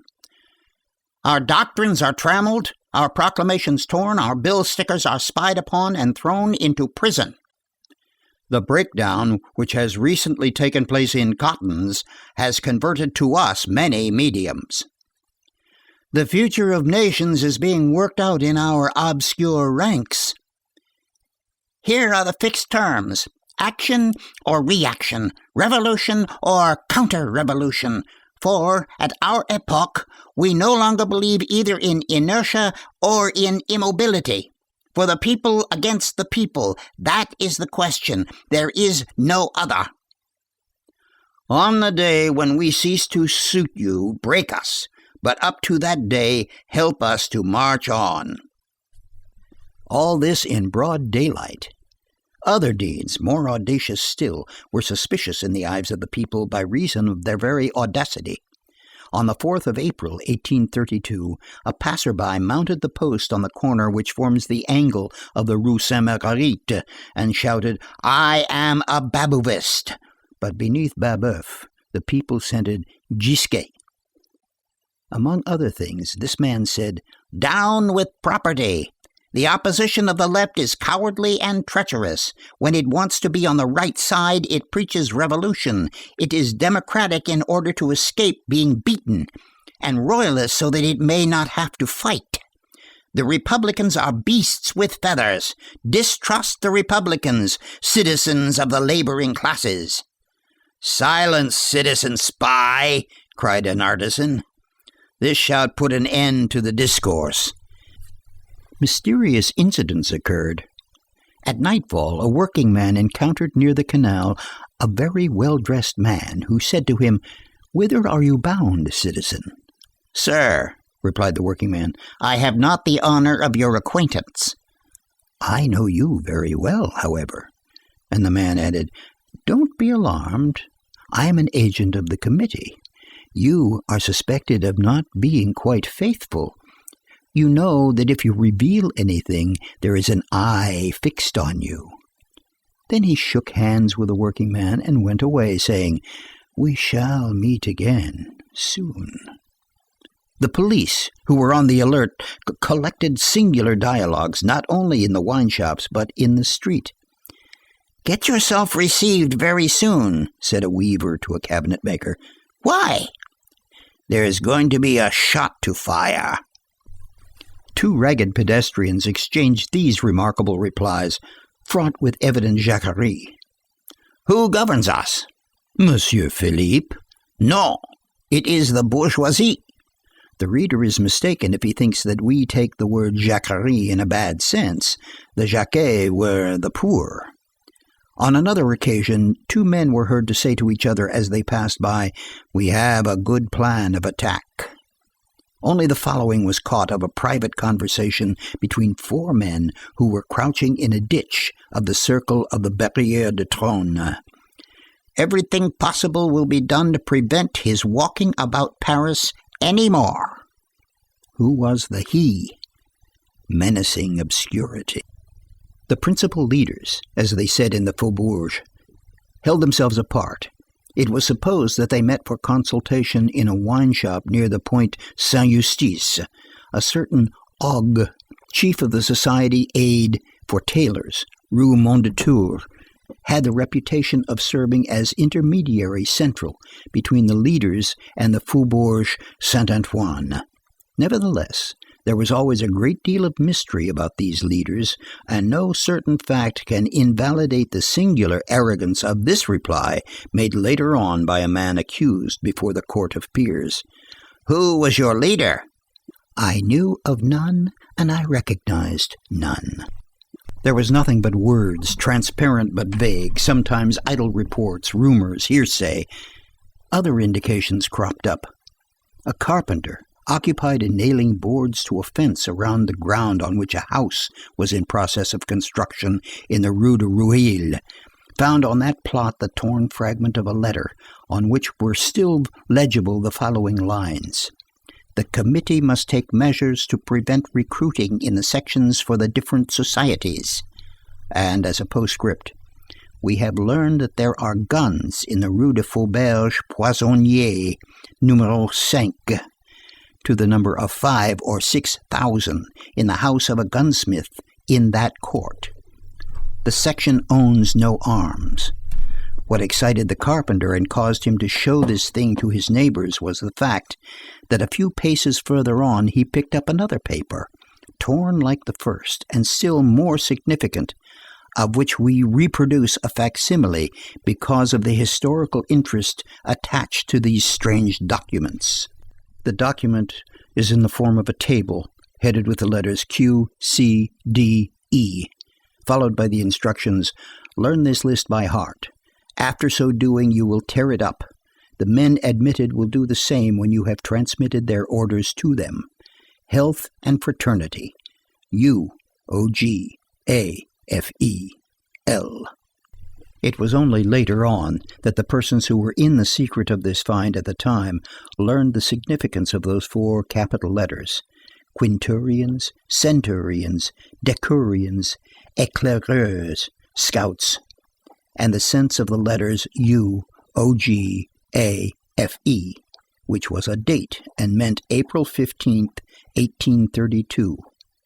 Under each capital letter were inscribed names, followed by very characteristic notes. Thus, Q. Bannerel, 8 guns, 83 cartridges, a safe man. C. Boubier, 1 pistol, 40 cartridges. D. Rollet, 1 foil, 1 pistol, 1 pound of powder. E. Tessier, 1 sword, 1 cartridge box. Exact, Terrier, 8 guns, Brave, etc. Finally, this carpenter found, still in the same enclosure, a 3rd paper, on which was written in pencil, but very legibly, this sort of enigmatical list: Unit, Blanchard, Arbre, Sec, 6, Barras, Soise, Salle au Comte, Kosciuszko, Aubry the butcher, J. R. Caius Gracius, Right of Revision, Dufont, 4, Fall of the Girondist, Debrac, Maubuy, Washington, Pinson, 1 pistol, 86 cartridges, Marseillaise, Sovereignty of the People, Michel, Quincampoix, Sword, Hoche, Marceau, Plato, Arbre Sec, Warsaw, Tilly, Crier of the Populaire. The honest bourgeois into whose hands this list fell knew its significance. It appears that this list was the complete nomenclature of the sections of the 4th arrondissement of the Society of the Rights of Man, with the names and dwellings of the chiefs of sections. Today, when all these facts which were obscure are nothing more than history, we may publish them. It should be added that the foundation of the Society of the Rights of Man seems to have been posterior to the date when this paper was found. Perhaps this was only a rough draft. Still, according to all the remarks and the words, according to written notes, material facts begin to make their appearance. In the Rue Popincourt, in the house of a dealer in bric-a-brac, there were seized 7 sheets of grey paper, all folded alike lengthwise and in 4. These sheets enclosed 26 squares of the same grey paper folded in the form of a cartridge and a card on which was written the following: saltpeter, 12 ounces, sulphur, 2 ounces, charcoal, 2 ounces and a half, water, 2 ounces. The report of the seizure stated that the drawer exhaled a strong smell of powder. A mason returning from his day's work left behind him a little package on a bench near the bridge at Austerlitz. This package was taken to the police station. It was opened, and in it were found 2 printed dialogues, signed L'Hotier, a song entitled Workmen Band Together, and a tin box full of cartridges. One artisan drinking with a comrade made the latter feel him to see how warm he was. The other man felt a pistol under his waistcoat. In a ditch on the boulevard between Père Lachaise and the Barrière de Tronne, at the most deserted spot, some children, while playing, discovered beneath a mass of shavings and refuse bits of wood a bag containing a bullet mold, a wooden punch for the preparation of cartridges, a wooden bowl in which there were grains of hunting powder, and a little cast-iron pot whose interior presented evident traces of melted lead. Police agents, making their way suddenly and unexpectedly at 5 o'clock in the morning into the dwelling of a certain Pardon, who was afterwards a member of the Barricade Marie section and got himself killed in the insurrection of April 1834, found him standing near his bed and holding in his hand some cartridges, which he was in the act of preparing. Towards the hour when working men repose, 2 men were seen to meet between the Barrière Picpus and the Barrière Charenton in a little lane between 2 walls, near a wine shop, in front of which there was a jeu de Siam. One drew a pistol from beneath his blouse and handed it to the other. As he was handing it to him, he noticed that the perspiration of his chest had made the powder damp. He primed the pistol and added more powder to what was already in the pan. Then the 2 men parted. A certain Gallet, afterwards killed in the Rue Beaubourg in the affair of April, boasted of having in his house 700 cartridges and 24 flints. The government one day received a warning that arms and 200,000 cartridges had just been distributed in the Faubourg.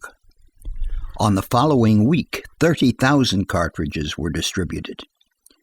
The remarkable point about it was that the police were not able to seize a single one. An intercepted letter read, "The day is not far distant when, within 4 hours by the clock, 80,000 patriots will be under arms." All this fermentation was public, one might almost say tranquil. The approaching insurrection was preparing its storm calmly in the face of the government. No singularity was lacking to this still subterranean crisis, which was already perceptible. The bourgeoisie talked peacefully to the working classes of what was in preparation. They said, "How is the rising coming along?" in the same tone in which they would have said, "How is your wife?" A furniture dealer in the Rue Moreau inquired, "Well, when are you going to make the attack?" Another shopkeeper said, "The attack will be made soon. I know it. A month ago there were 15,000 of you. Now there are 25,000. He offered his gun, and a neighbor offered a small pistol, which he was willing to sell for 7 francs. Moreover, the revolutionary fever was growing. Not a point in Paris nor in France was exempt from it. The artery was beating everywhere, like those membranes which arise from certain inflammations and form in the human body. The network of secret societies began to spread all over the country. From the associations of the Friends of the People, which was at the same time public and secret, sprang the Society of the Rights of Man, which also dated from one of the orders of the day, Pluviose, year 40 of the Republican era, which was destined to survive even the mandate of the Court of Assizes, which pronounced its dissolution and which did not hesitate to bestow on its sections significant names like the following: Pikes, Tocsin, Signal Cannon, Phrygian Cap, January 21, the Beggars, the Vagabonds, Forward March, Robespierre, Level, Ça ira.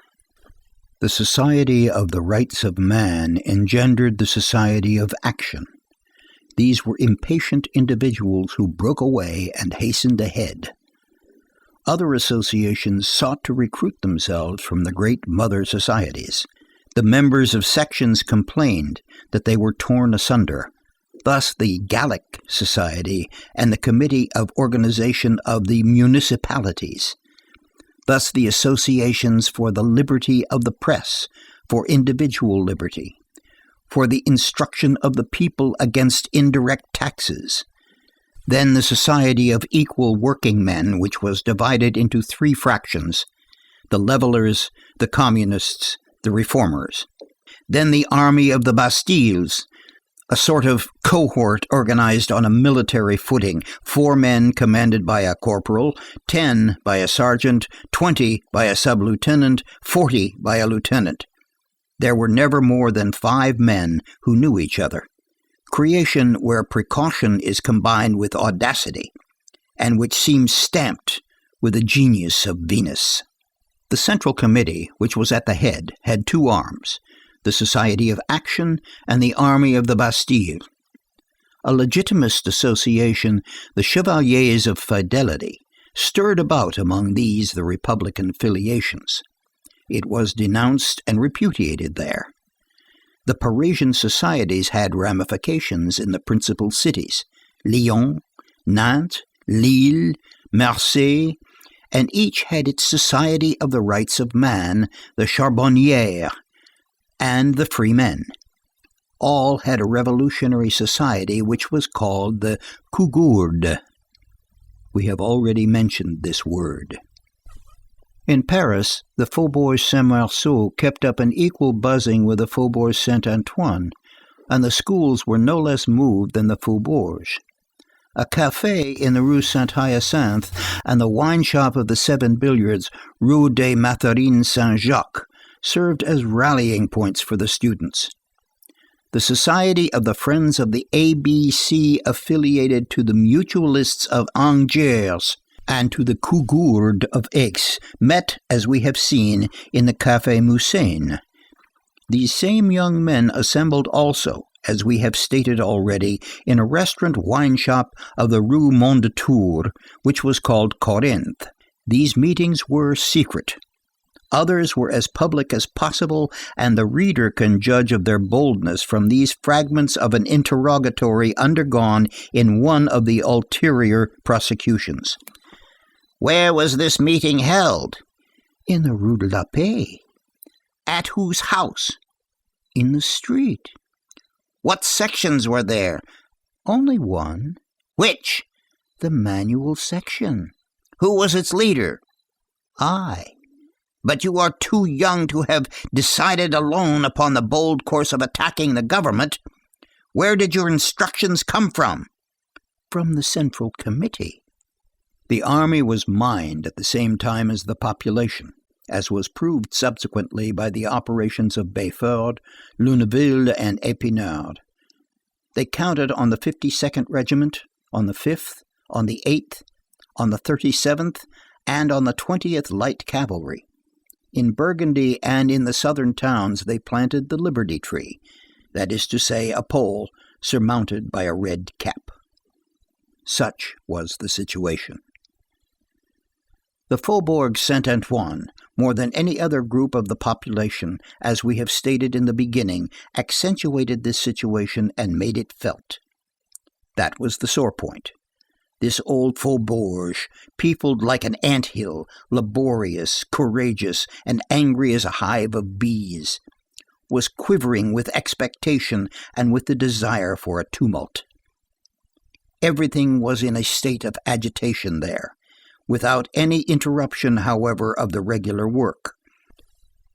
It is impossible to convey an idea of this lively yet sombre physiognomy.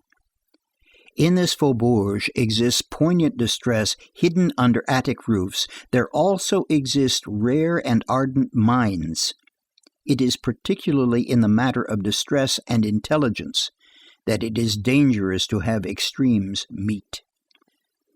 The Faubourg Saint-Antoine had also other causes to tremble, for it received the countershock of commercial crises, of failures, strikes, slack seasons, all inherent to great political disturbances.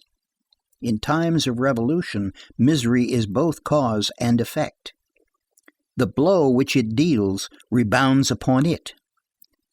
This population full of proud virtue, capable of the highest degree of latent heat, always ready to fly to arms, prompt to explode, irritated, deep, undermined, seem to be only awaiting the fall of a spark.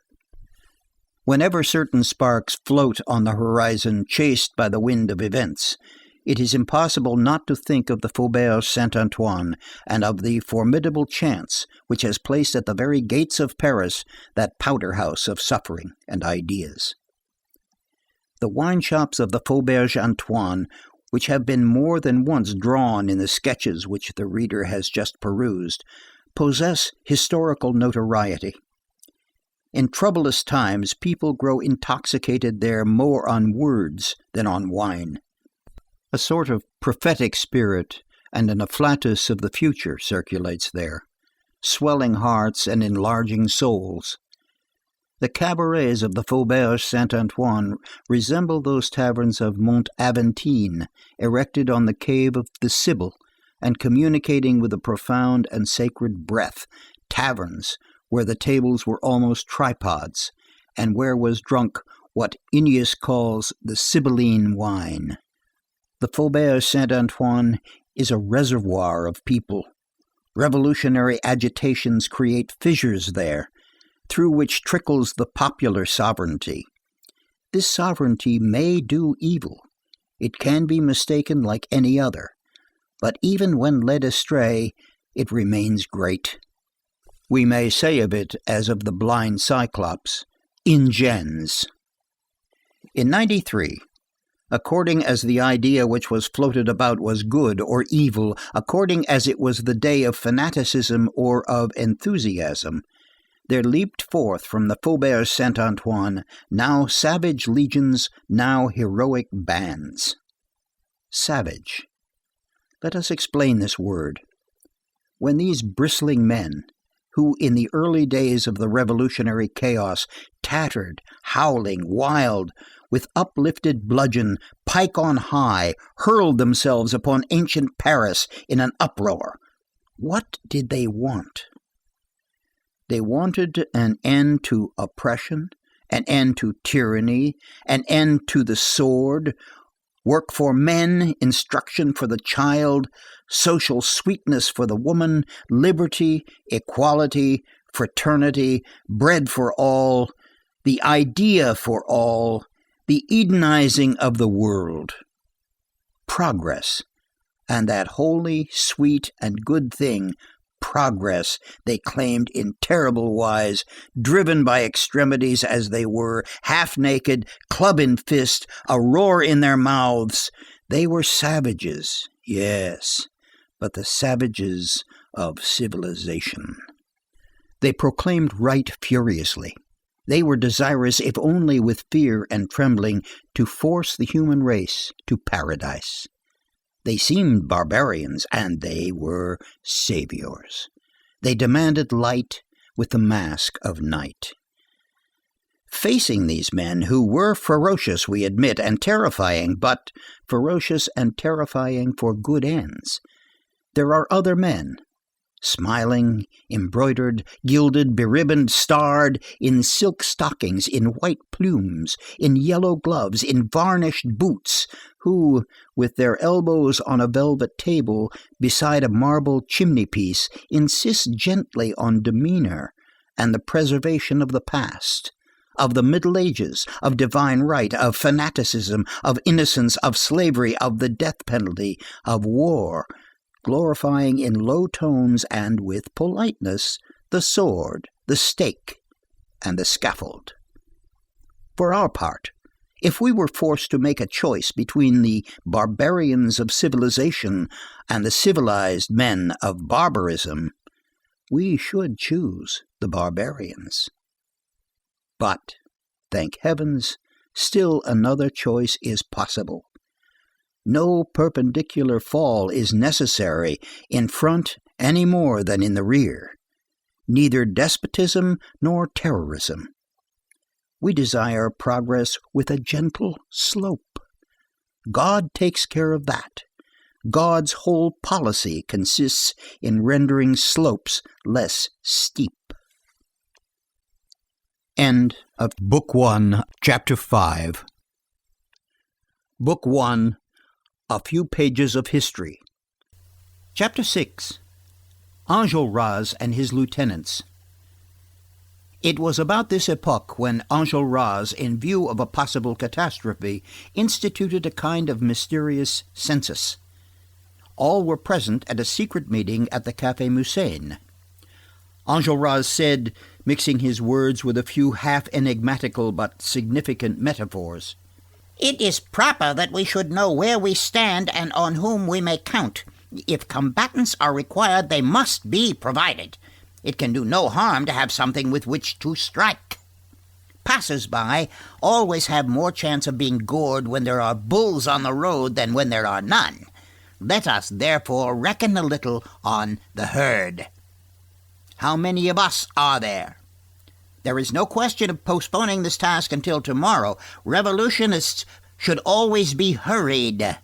Progress has no time to lose. Let us mistrust the unexpected.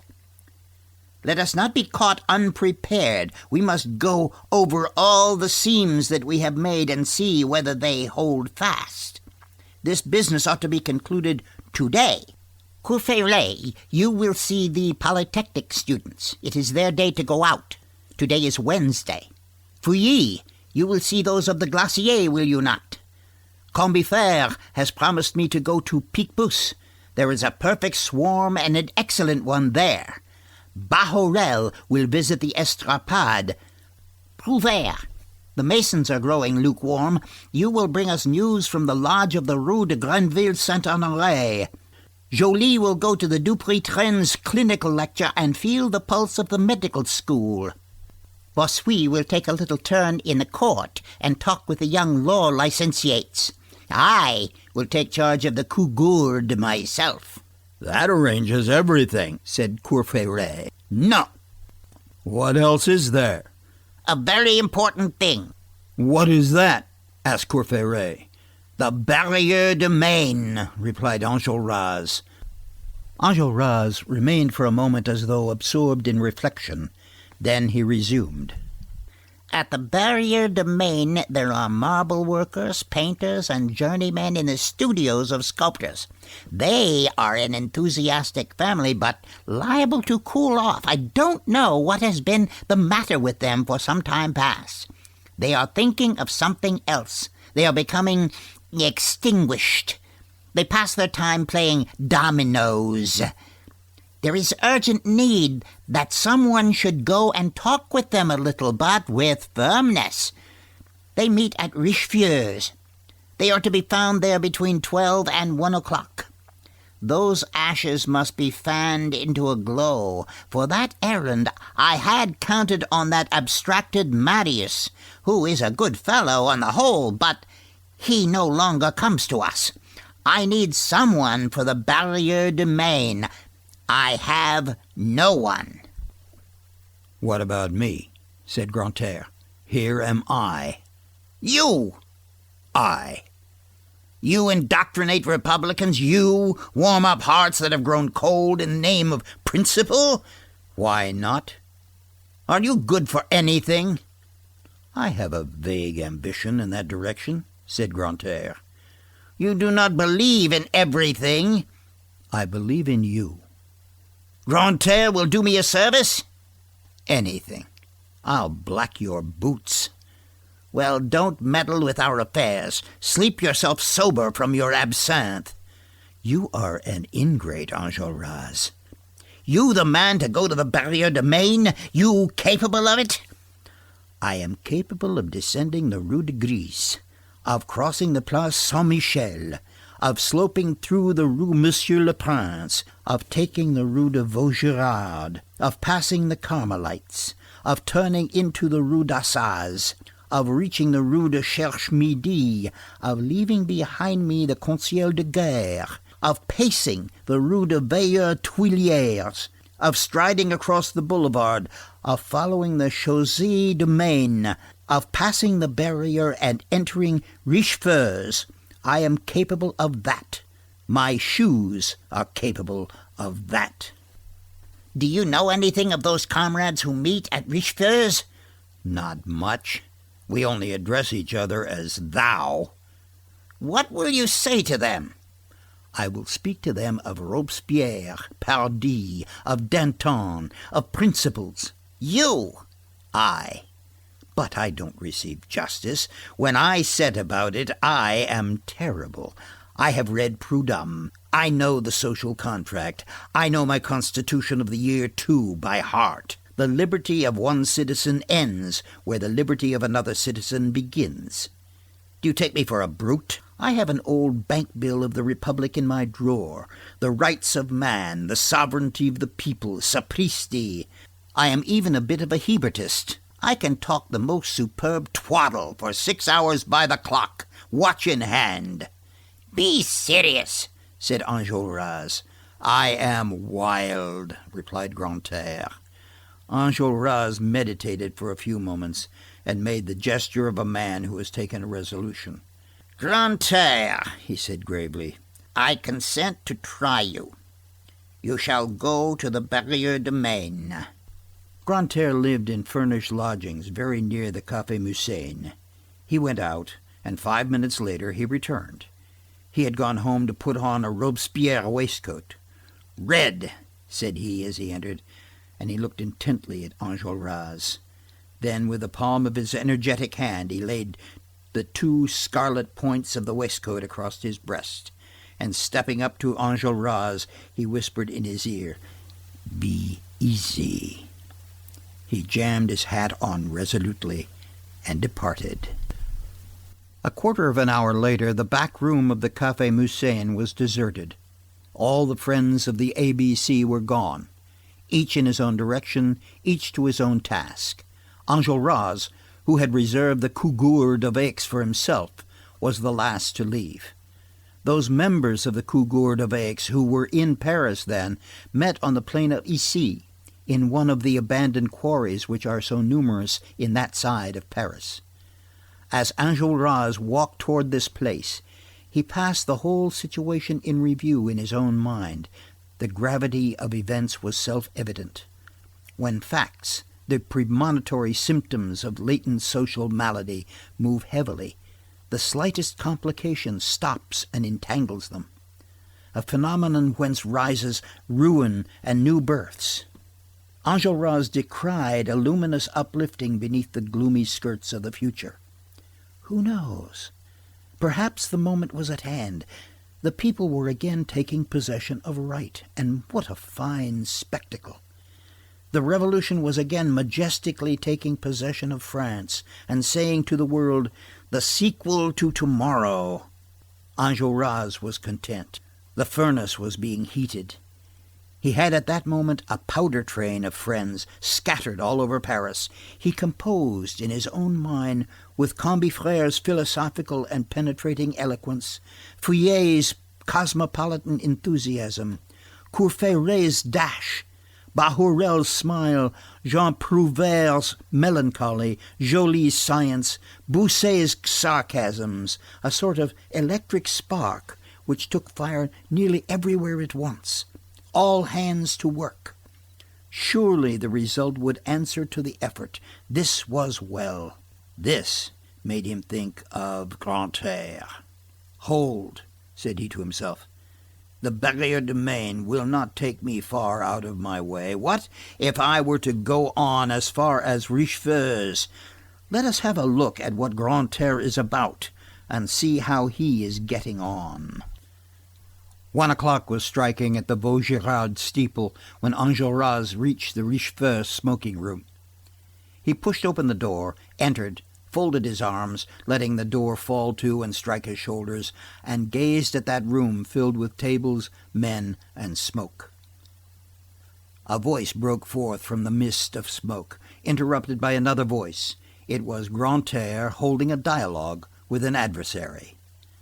Grantaire was sitting opposite another figure at a marble Sainte Anne table, strewn with grains of bran and dotted with dominoes.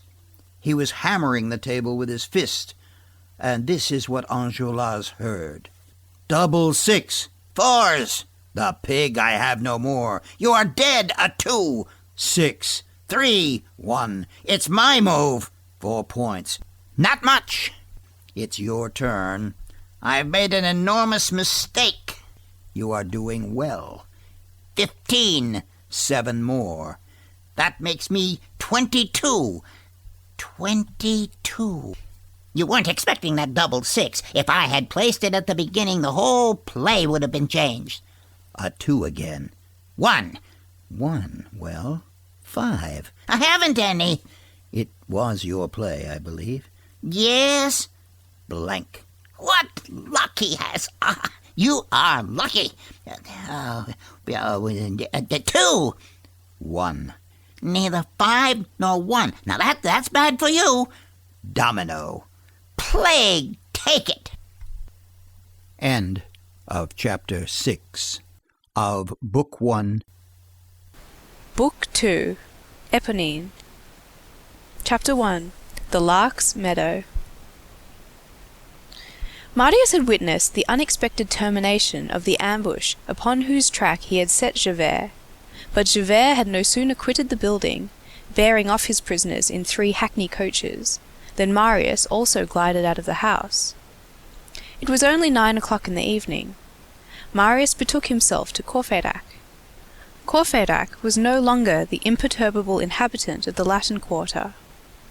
He had gone to live in the Rue de la Verrerie for political reasons. This quarter was one where, at that epoch, insurrection liked to install itself. Marius said to Courfeyrac, "I have come to sleep with you." Courfeyrac dragged a mattress off his bed, which was furnished with 2, spread it out on the floor, and said, "There." At 7 o'clock on the following morning, Marius returned to the hovel, paid the quarter's rent which he owed to Ma'am Bougon, had his books, his bed, his table, his commode, and his 2 chairs loaded on a hand cart, and went off without leaving his address, so that when Javert returned in the course of the morning, for the purpose of questioning Marius as to the events of the preceding evening, he found only Ma'am Bougon, who answered, "Moved away." Ma'am Bougon was convinced that Marius was to some extent an accomplice of the robbers who had been seized the night before. "Who would ever have said it?" she exclaimed to the portresses of the quarter. "A young man like that, who had the air of a girl." Marius had 2 reasons for this prompt change of residence.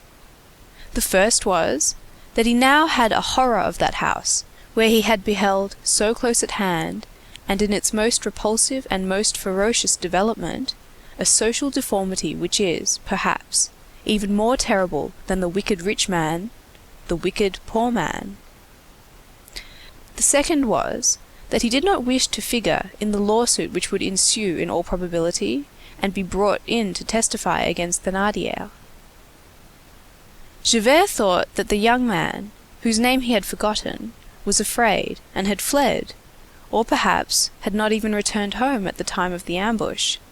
He made some efforts to find him, however, but without success. A month passed, then another. Marius was still with Courfeyrac. He had learned from a young licentiate in law, an habitual frequenter of the courts, that Thénardier was in close confinement. Every Monday, Marius had 5 francs handed in to the clerk's office of La Force for Thénardier. As Marius had no longer any money, he borrowed the 5 francs from Courfeyrac. It was the first time in his life that he had ever borrowed money. These periodical 5 francs were a double riddle to Courfeyrac, who lent, and to Thénardier, who received them. "To whom can they go?" thought Courfeyrac. "Whence can this come to me?" Thénardier asked himself. Moreover, Marius was heartbroken. Everything had plunged through a trap door once more. He no longer saw anything before him. His life was again buried in mystery, where he wandered fumblingly. He had for a moment beheld very close at hand, in that obscurity, the young girl whom he loved, the old man who seemed to be her father, those unknown beings, who were his only interest and his only hope in this world, and, at the very moment when he thought himself on the point of grasping them, a gust had swept all these shadows away. Not a spark of certainty and truth had been emitted even in the most terrible of collisions. No conjecture was possible. He no longer knew even the name that he thought he knew. It certainly was not Ursule. And the Lark was a nickname. And what was he to think of the old man? Was he actually in hiding from the police? The white-haired workman whom Marius had encountered in the vicinity of the Invalides recurred to his mind. It now seemed probable that the working man and Monsieur Leblanc were one and the same person. So he disguised himself? That man had his heroic and his equivocal sides. Why had he not called for help? Why had he fled? Was he, or was he not, the father of the young girl? Was he, in short, the man whom Thénardier thought that he recognized? Thénardier might have been mistaken. These formed so many insoluble problems. All this, it is true, detracted nothing from the angelic charms of the young girl of the Luxembourg. Heart-rending distress. Marius bore a passion in his heart, and night over his eyes. He was thrust onward, he was drawn, and he could not stir. All had vanished, save love. Of love itself he had lost the instincts and the sudden illuminations. Ordinarily, this flame which burns us lights us also a little, and casts some useful gleams without. But Marius no longer even heard these mute counsels of passion. He never said to himself, "What if I were to go to such a place? What if I were to try such and such a thing?"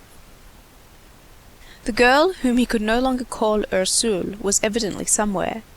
Nothing warned Marius in what direction he should seek her.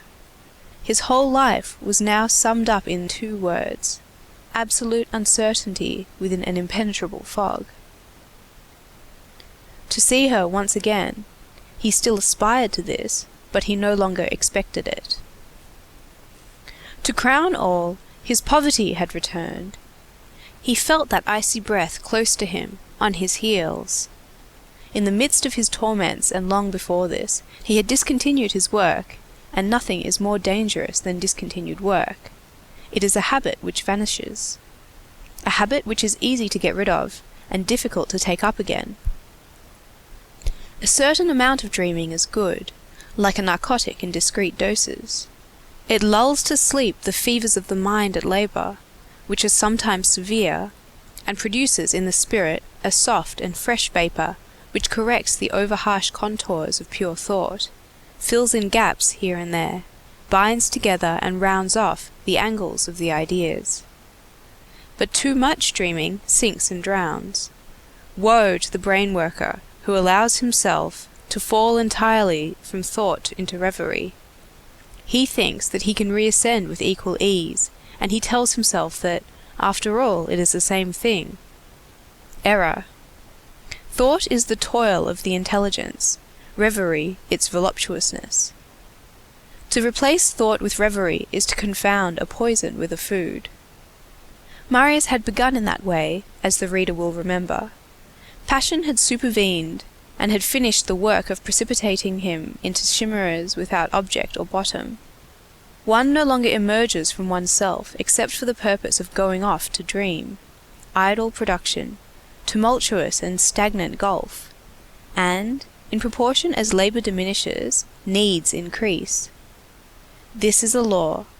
Man, in a state of reverie, is generally prodigal and slack. The unstrung mind cannot hold life within close bounds. There is, in that mode of life, good mingled with evil, for if enervation is baleful, generosity is good and healthful, but the poor man who is generous and noble, and who does not work, is lost. Resources are exhausted, needs crop up. Fatal declivity, down which the most honest and the firmest, as well as the most feeble and most vicious, are drawn, and which ends in one of 2 holds, suicide or crime. By dint of going outdoors to think, the day comes when one goes out to throw oneself in the water. Excess of reverie breeds men like Écus and Lebras. Marius was descending this declivity at a slow pace, with his eyes fixed on the girl whom he no longer saw. What we have just written seems strange, and yet it is true. The memory of an absent being kindles in the darkness of the heart. The more it has disappeared, the more it beams. The gloomy and despairing soul sees this light on its horizon, the star of the inner night. She, that was Marius' whole thought. He meditated of nothing else. He was confusedly conscious that his old coat was becoming an impossible coat, that his new coat was growing old, that his shirts were wearing out, that his hat was wearing out, that his boots were giving out, and he said to himself, "If I could but see her once again before I die." One sweet idea alone was left to him, that she had loved him, and that her glance had told him so, that she did not know his name, but that she did know his soul, and that, wherever she was, however mysterious the place, she still loved him perhaps. Who knows whether she were not thinking of him as he was thinking of her? Sometimes, in those inexplicable hours, such as are experienced by every heart that loves, though he had no reasons for anything but sadness, and yet felt an obscure quiver of joy, he said to himself, "It is her thoughts that are coming to me." Then he added, "Perhaps my thoughts reach her also." This illusion, at which he shook his head a moment later, was sufficient, nevertheless, to throw beams, which at times resembled hope, into his soul. From time to time, especially at that evening hour which is the most depressing to even the dreamy, he allowed the purest, the most impersonal, the most ideal of the reveries which filled his brain to fall upon a notebook which contained nothing else. He called this writing to her. It must not be supposed that his reason was deranged. Quite the contrary. He had lost the faculty of working and of moving firmly towards any fixed goal, but he was endowed with more clear-sightedness and rectitude than ever. Marius surveyed by a calm and real, although peculiar, light, what passed before his eyes, even the most indifferent deeds and men. He pronounced a just criticism on everything with a sort of honest dejection and candid disinterestedness. His judgment, which was almost wholly disassociated from hope, held itself aloof and soared on high. In this state of mind, nothing escaped him, nothing deceived him, and every moment he was discovering the foundation of life, of humanity, and of destiny. Happy, even in the midst of anguish, is he to whom God has given a soul worthy of love and of unhappiness. He who has not viewed the things of this world and the heart of man under this double light has seen nothing and knows nothing of the true. The soul which loves and suffers is in a state of sublimity. However, day followed day, and nothing new presented itself. It merely seemed to him that the sombre space which still remained to be traversed by him was growing shorter with every instant. He thought that he already distinctly perceived the brink of the bottomless abyss.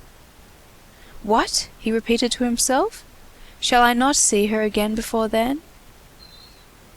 When you have ascended the Rue Saint-Jacques, left the barrier on one side, and followed the old inner boulevard for some distance, you reach the Rue de la Sante, then the Glacière, and, a little while before arriving at the little river of the Gobelins, you come to a sort of field which is the only spot in the long and monotonous chain of the boulevards of Paris where Rue would be tempted to sit down.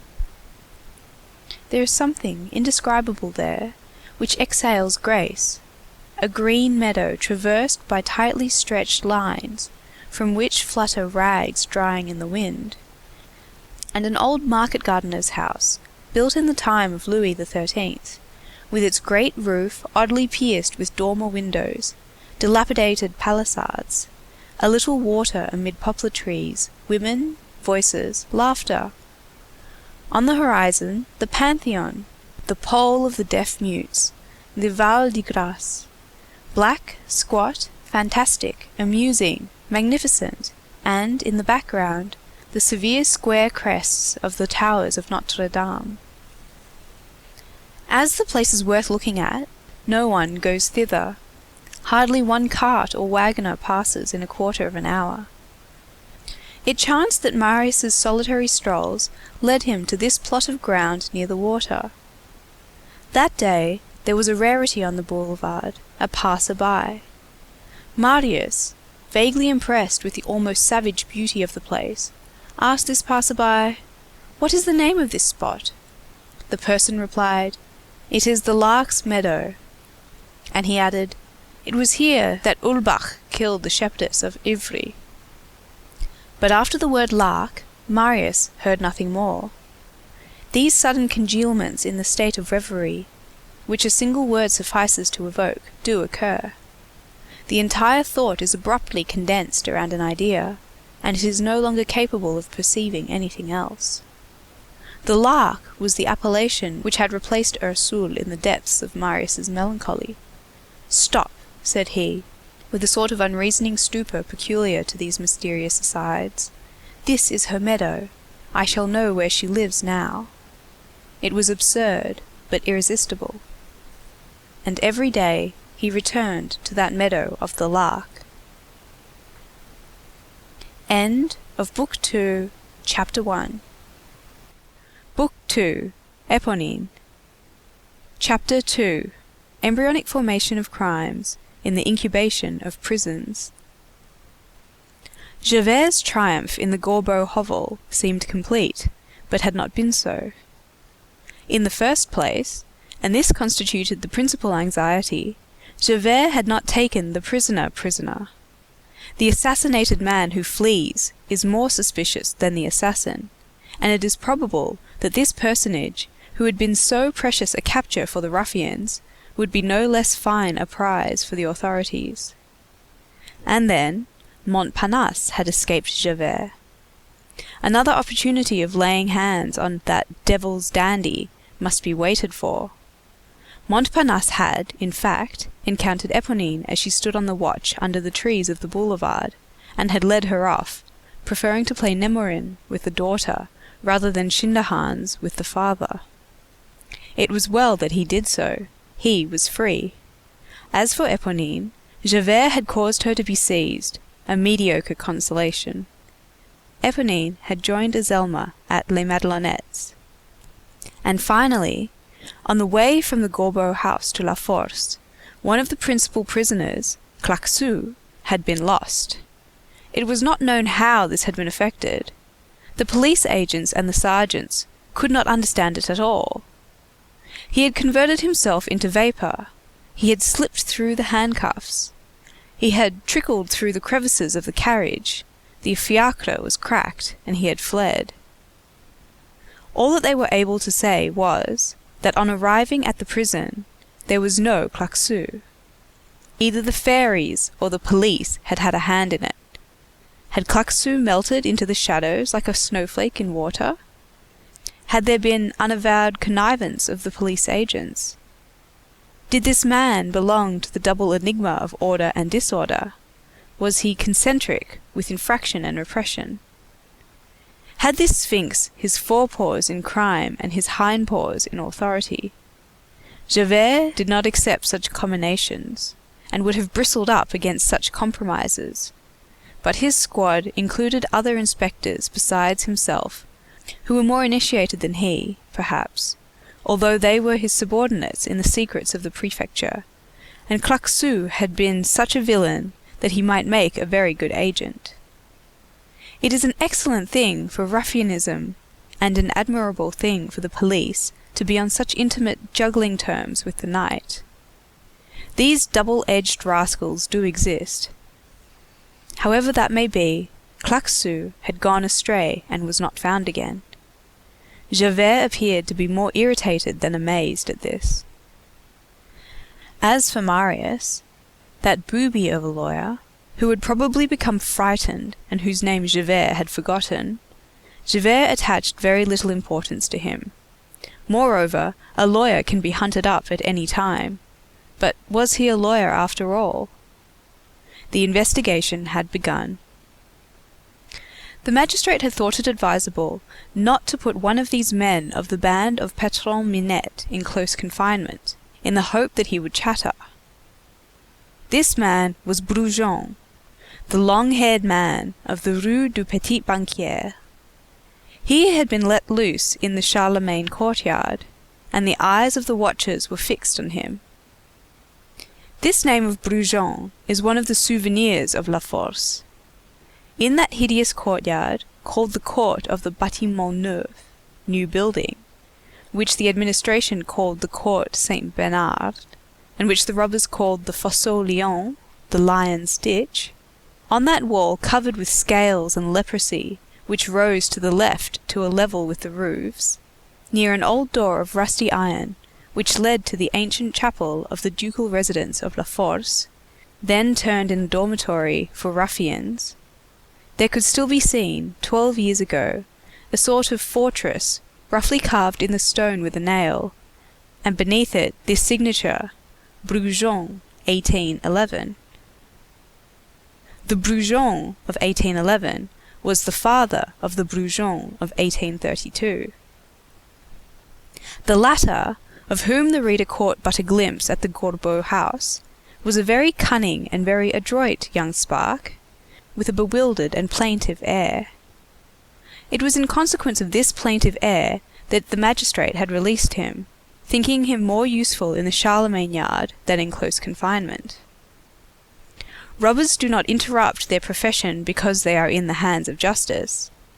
They do not let themselves be put out by such a trifle as that. To be in prison for one crime is no reason for not beginning on another crime. They are artists, who have one picture in the salon, and who toil, none the less, on a new work in their studios. Brujon seemed to be stupefied by prison. He could sometimes be seen standing by the hour together in front of the sutler's window in the Charlemagne yard, staring like an idiot at the sordid list of prices which began with garlic, 62 centimes, and ended with cigar, 5 centimes. Or he passed his time in trembling, chattering his teeth, saying that he had a fever, and inquiring whether one of the 28 beds in the fever ward was vacant. All at once, towards the end of February 1832, it was discovered that Brujon, that somnolent fellow, had had 3 different commissions executed by the errand men of the establishment, not under his own name, but in the name of 3 of his comrades, and they had cost him in all 50 sous, an exorbitant outlay which attracted the attention of the prison corporal. Inquiries were instituted, and on consulting the tariff of commissions posted in the convicts' parlour, it was learned that the 50 sous could be analysed as follows: 3 commissions, 1 to the Pantheon, 10 sous, 1 to Val de Grace, 15 sous, and 1 to the Barrière des Grenelles, 25 sous. This last was the dearest of the whole tariff. Now at the Pantheon, at the Val de Grace, and at the Barrière des Grenelles were situated the domiciles of the 3 very redoubtable prowlers of the barriers, Cruy-Daniels, alias Bizarre, Glorieux, an ex-convict, and Bar Caros, upon whom the attention of the police was directed by this incident. It was thought that these men were members of Patron Minette. 2 of those leaders, Babet and Guelmel, had been captured. It was supposed that the messages, which had been addressed, not to houses but to people who were waiting for them in the street, must have contained information with regard to some crime that had been plotted. They were in possession of other indications. They laid hand on the 3 prowlers, and supposed that they had circumvented some one or other of Brujon's machinations. About a week after these measures had been taken, one night, as the superintendent of the watch, who had been inspecting the lower dormitory in the Bâtiment Neuf, was about to drop his chestnut in the box, this was the means adopted to make sure that the watchmen performed their duties punctually.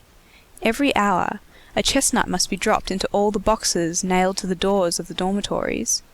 A watchman looked through the peephole of the dormitory and beheld Brujon sitting on his bed and writing something by the light of the hall lamp. The guardian entered. Brujon was put in a solitary cell for a month, but they were not able to seize what he had written.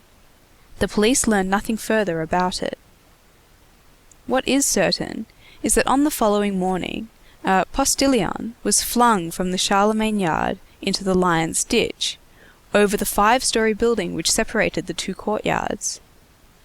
What prisoners call a postilion is a pallet of bread artistically moulded, which is sent into Ireland, that is to say, over the roofs of a prison, from one courtyard to another. Etymology, over England, from one land to another, into Ireland. This little pellet falls in the yard. The man who picks it up opens it and finds in it a note addressed to some prisoner in that yard. If it is a prisoner who finds the treasure, he forwards the note to its destination. If it is a keeper, or one of the prisoners secretly sold, who are called sheep in prisons and foxes in the galleys, the note is taken to the office and handed over to the police. On this occasion, the postilion reached its address, although the person to whom it was addressed was, at that moment, in solitary confinement.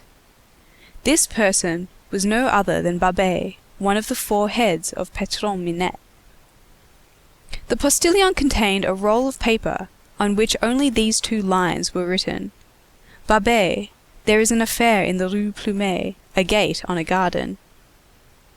This is what Brujon had written the night before.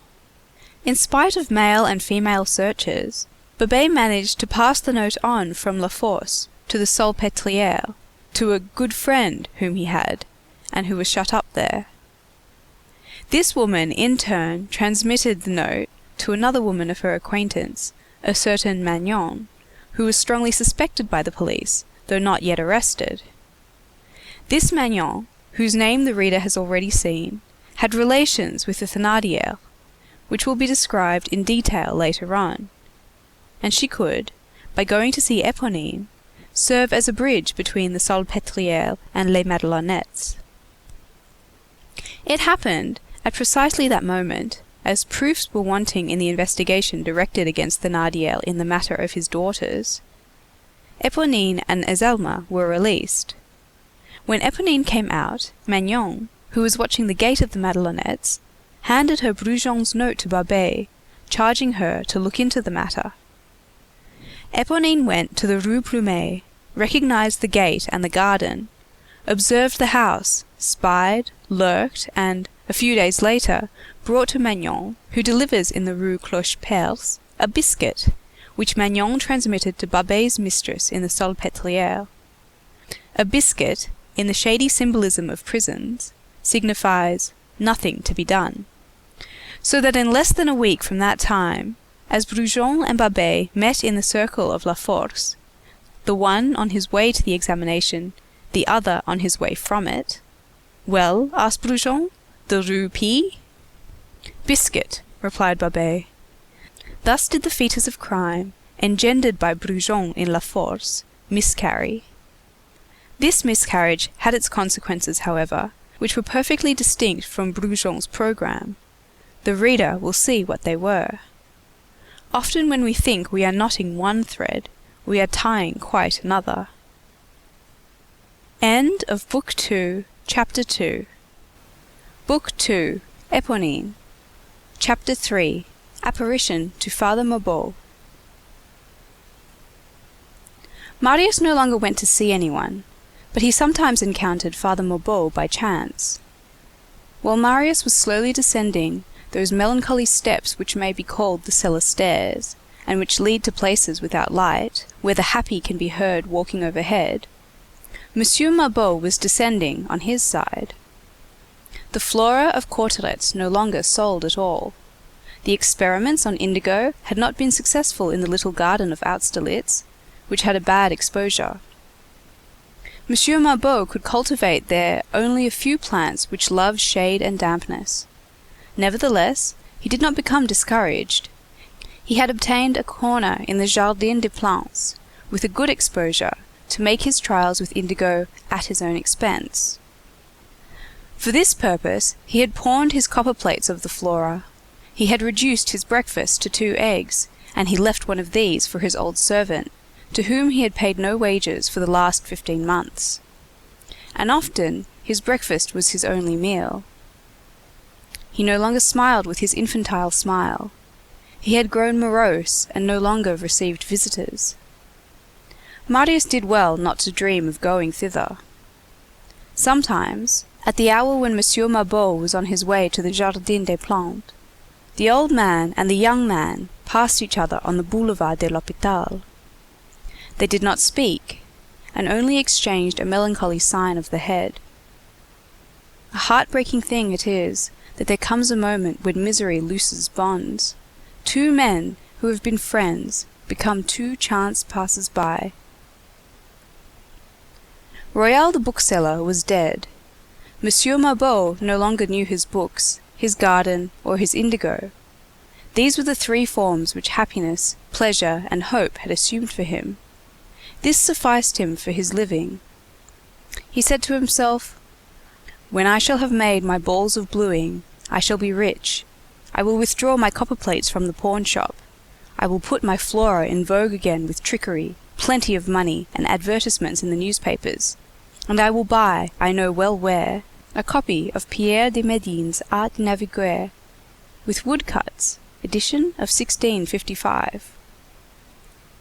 In the meantime, he toiled all day over his plot of indigo, and at night he returned home to water his garden and to read his books. At that epoch, Monsieur Mabeuf was nearly 80 years of age. One evening he had a singular apparition. He had returned home while it was still broad daylight. Mother Plutarque, whose health was declining, was ill and in bed. He had dined on a bone, on which a little meat lingered, and a bit of bread that he had found on the kitchen table, and had seated himself on an overturned stone post, which took the place of a bench in his garden. Near this bench there rose, after a fashion in orchid gardens, a sort of large chest, of beams and planks, much dilapidated, a rabbit hutch on the ground floor, a fruit closet on the first. There was nothing in the hutch, but there were a few apples in the fruit closet, the remains of the winter's provision. Monsieur Mabeuf had set himself to turning over and reading, with the aid of his glasses, two books of which he was passionately fond, and in which, a serious thing at his age, he was interested. His natural timidity rendered him accessible to the acceptance of superstitions in a certain degree. The first of these books was the famous treatise of President de l'Ancre, De l'inconstance des démons. The other was a quarto by Mutor de la Rubaudière, Sur les diables de Vauvert et les gobelins de la Bièvre. This last mentioned old volume interested him all the more because his garden had been one of the spots haunted by goblins in former times. The twilight had begun to whiten what was on high and to blacken all below. As he read, over the top of the book which he held in his hand, Father Mabeuf was surveying his plants, and among others, a magnificent rhododendron which was one of his consolations. 4 days of heat, wind, and sun without a drop of rain had passed. The stalks were bending, the buds drooping, the leaves falling. All this needed water. The rhododendron was particularly sad. Father Mabeuf was one of those persons for whom plants have souls. The old man had toiled all day over his indigo plot. He was worn out with fatigue, but he rose, laid his books on the bench, and walked, all bent over and with tottering footsteps, to the well. But when he had grasped the chain, he could not even draw it sufficiently to unhook it. Then he turned round and cast a glance of anguish towards heaven, which was becoming studded with stars. The evening had that serenity which overwhelms the troubles of man beneath an indescribably mournful and eternal joy. The night promised to be as arid as the day had been. Stars everywhere, thought the old man, not the tiniest cloud, not a drop of water. And his head, which had been upraised for a moment, fell back upon his breast. He raised it again, and once more looked at the sky, murmuring, "A tear of dew, a little pity." He tried again to unhook the chain of the well, and could not. At that moment, he heard a voice saying, "Father Mabeuf, would you like to have me water your garden for you?" At the same time, a noise, as of a wild animal passing, became audible in the hedge, and he beheld emerging from the shrubbery a sort of tall, slender girl, who drew herself up in front of him and stared boldly at him. She had less the air of a human being than of a form which had just blossomed forth from the twilight. Before Father Mabeuf, who was easily terrified, and who was, as we have said, quick to take alarm, was able to reply by a single syllable, this being, whose movements had a sort of odd abruptness in the darkness, had unhooked the chain, plunged in and withdrawn the bucket, and filled the watering pot. And the goodman beheld this apparition, which had bare feet and a tattered petticoat, running about among the flower beds, distributing life around her. The sound of the watering pot on the leaves filled Father Mabeuf's soul with ecstasy. It seemed to him that the rhododendron was happy now. The first bucketful emptied, the girl drew a second, then a third. She watered the whole garden. There was something about her, as she thus ran about among paths, where her outline appeared perfectly black, waving her angular arms, and with her fichu all in rags, that resembled a bat. When she had finished, Father Mabeuf approached her with tears in his eyes, and laid his hand on her brow. "God will bless you," said he. "You are an angel, since you take care of the flowers." "No," she replied. "I am the devil, but that's all the same to me." The old man exclaimed, without either waiting for or hearing her response, "What a pity that I am so unhappy and so poor, and that I can do nothing for you." "You can do something," said she. "What?" "Tell me where Monsieur Marius lives." The old man did not understand. "What Monsieur Marius?" He raised his glassy eyes and seemed to be seeking something that had vanished. "A young man who used to come here." In the meantime, Monsieur Mabeuf had searched his memory. "Ah, yes," he exclaimed. "I know what you mean. Wait, Monsieur Marius, the Baron Marius Pontmercy, parbleu. He lives, or rather, he no longer lives. Ah, well, I don't know." As he spoke, he had bent over to train a branch of rhododendron, and he continued, "Hold, I know now. He very often passes along the boulevard, and goes in the direction of the Glacière, Rue Croulebarbe, the meadow of the Lark. Go there. It is not hard to meet him." When Monsieur Mabeuf straightened himself up, there was no longer anyone there. The girl had disappeared. He was decidedly terrified. Really, he thought, if my garden had not been watered, I should think that she was a spirit. An hour later, when he was in bed, it came back to him, and as he fell asleep, at that confused moment when thought, like that fabulous bird which changes itself into a fish in order to cross the sea, little by little assumes the form of a dream in order to traverse slumber, he said to himself in a bewildered way, "In sooth, that greatly resembles what Rubaudière narrates of the goblins. Could it have been a goblin?" Chapter 4. An Apparition to Marius. Some days after this visit of a spirit to Father Mabeuf, one morning, it was on a Monday, the day when Marius borrowed the 100-sou piece from Courfeyrac for Thénardier. Marius had put this coin in his pocket, and before carrying it to the clerk's office, he had gone to take a little stroll, in the hope that this would make him work on his return. It was always thus, however. As soon as he rose, he seated himself before a book and a sheet of paper in order to scribble some translation. His task at that epoch consisted in turning into French a celebrated quarrel between Germans, the Gans and Savigny controversy. He took Savigny, he took Gans, read 4 lines, tried to write one, could not, saw a star between him and his paper, and rose from his chair, saying, "I shall go out. That will put me in spirits." And off he went to the Lark's meadow. There he beheld more than ever the star, and less than ever Savigny and Gans. He returned home, tried to take up his work again, and did not succeed. There was no means of reknotting a single one of the threads which were broken in his brain. Then he said to himself, "I will not go out tomorrow, it prevents my working." And he went out every day. He lived in the Lark's meadow more than in Courfeyrac's lodgings. That was his real address, Boulevard de la Sante, at the 7th tree from the Rue Creux-les-Barres. That morning he had quitted the 7th tree and had seated himself on the parapet of the river des Gobelins. A cheerful sunlight penetrated the freshly unfolded and luminous leaves. He was dreaming of her, and his meditation turning to a reproach, fell back upon himself. He reflected dolefully on his idleness, his paralysis of soul which was gaining on him, and of that night which was growing more dense every moment before him, to such a point that he no longer even saw the sun. Nevertheless, athwart this painful extrication of indistinct ideas which was not even a monologue, so feeble had action become in him, that he had no longer the force to care to despair.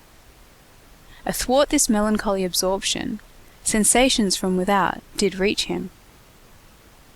He heard behind him, beneath him, on both banks of the river, the laundresses of the Gobelins beating their linen, and above his head the birds chattering and singing in the elm trees. On the one hand, the sound of liberty, the careless happiness of the leisure which has wings.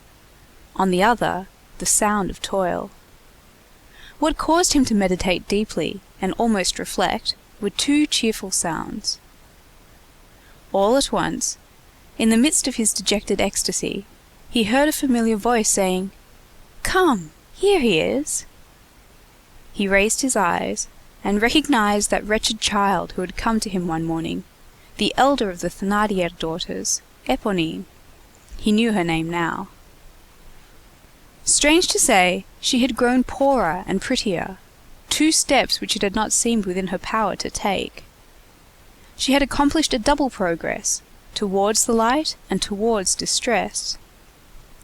She was barefooted and in rags, as on the day when she had so resolutely entered his chamber, only her rags were 2 months older now, the holes were larger, the tatters more sordid. It was the same harsh voice, the same brow dimmed and wrinkled with tan, the same free, wild, and vacillating glance. She had besides, more than formerly, in her face that indescribably terrified and lamentable something which sojourn in a prison adds to wretchedness. She had bits of straw and hay in her hair, not like Ophelia through having gone mad from the contagion of Hamlet's madness, but because she had slept in the loft of some stable. And in spite of it all, she was beautiful. What a star art thou, O youth! In the meantime, she had halted in front of Marius with a trace of joy in her livid countenance, and something which resembled a smile. She stood for several moments as though incapable of speech. "So I have met you at last," she said at length. "Father Mabeuf was right. It was on this boulevard. How I have hunted for you! If you only knew. Do you know? I have been in the jug a fortnight. They let me out. Seeing that there was nothing against me, and that, moreover, I had not reached years of discretion. I lacked 2 months of it. Oh, how I have hunted for you!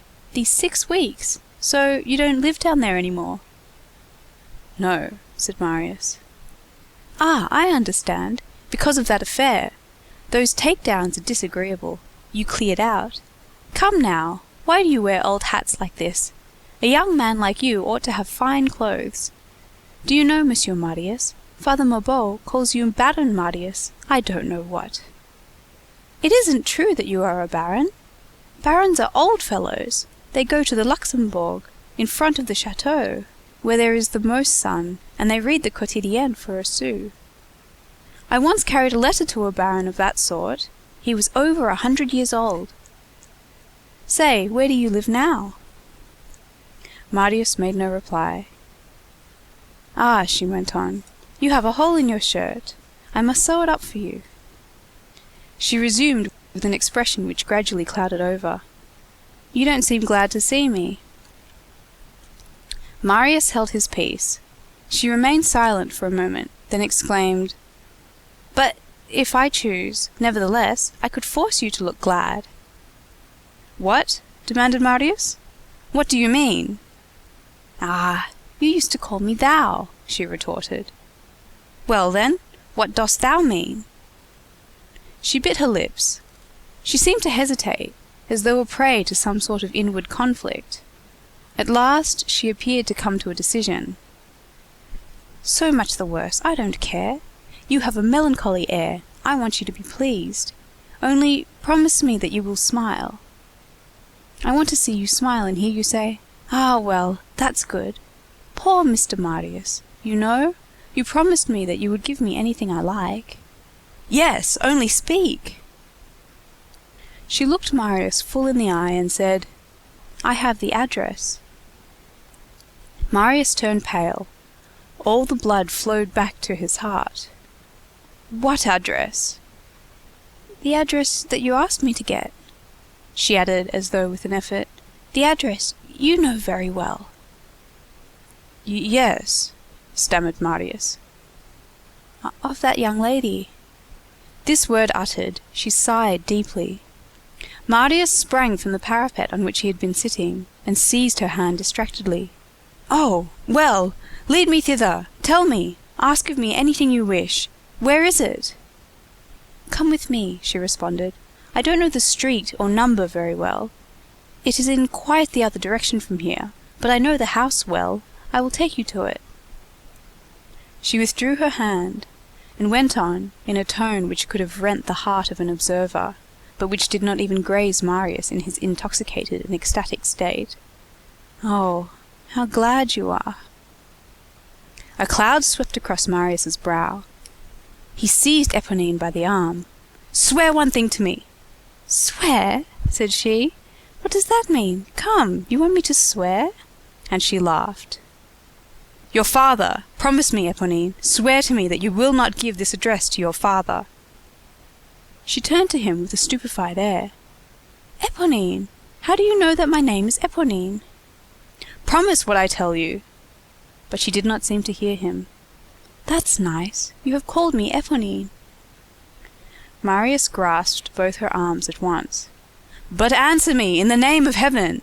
Pay attention to what I am saying to you. Swear to me that you will not tell your father this address that you know." "My father?" said she. "Ah, yes, my father. Be at ease. He is in close confinement. Besides, what do I care for my father?" "But you do not promise me!" exclaimed Marius. "Let go of me," she said, bursting into a laugh. "How you do shake me! Yes, yes, I promise that. I swear that to you. What is that to me? I will not tell my father the address. There, is that right? Is that it?" "Nor to anyone?" said Marius. "Nor to anyone." "Now," resumed Marius, "take me there." "Immediately?" "Immediately." "Come along." "Ah, how pleased he is," said she. After a few steps she halted. "You are following me too closely, Monsieur Marius. Let me go on ahead and follow me so without seeming to do it. A nice young man like you must not be seen with a woman like me." No tongue can express all that lay in that word, woman, thus pronounced by that child. She proceeded a dozen paces and then halted once more. Marius joined her. She addressed him sideways and without turning towards him. "By the way, you know that you promised me something?" Marius fumbled in his pocket. All that he owned in the world was the 5 francs intended for Thénardier the father. He took them and laid them in Éponine's hand. She opened her fingers and let the coin fall to the ground, and gazed at him with a gloomy air. "I don't want your money," said she. End of Book 2, Chapters 3 and 4.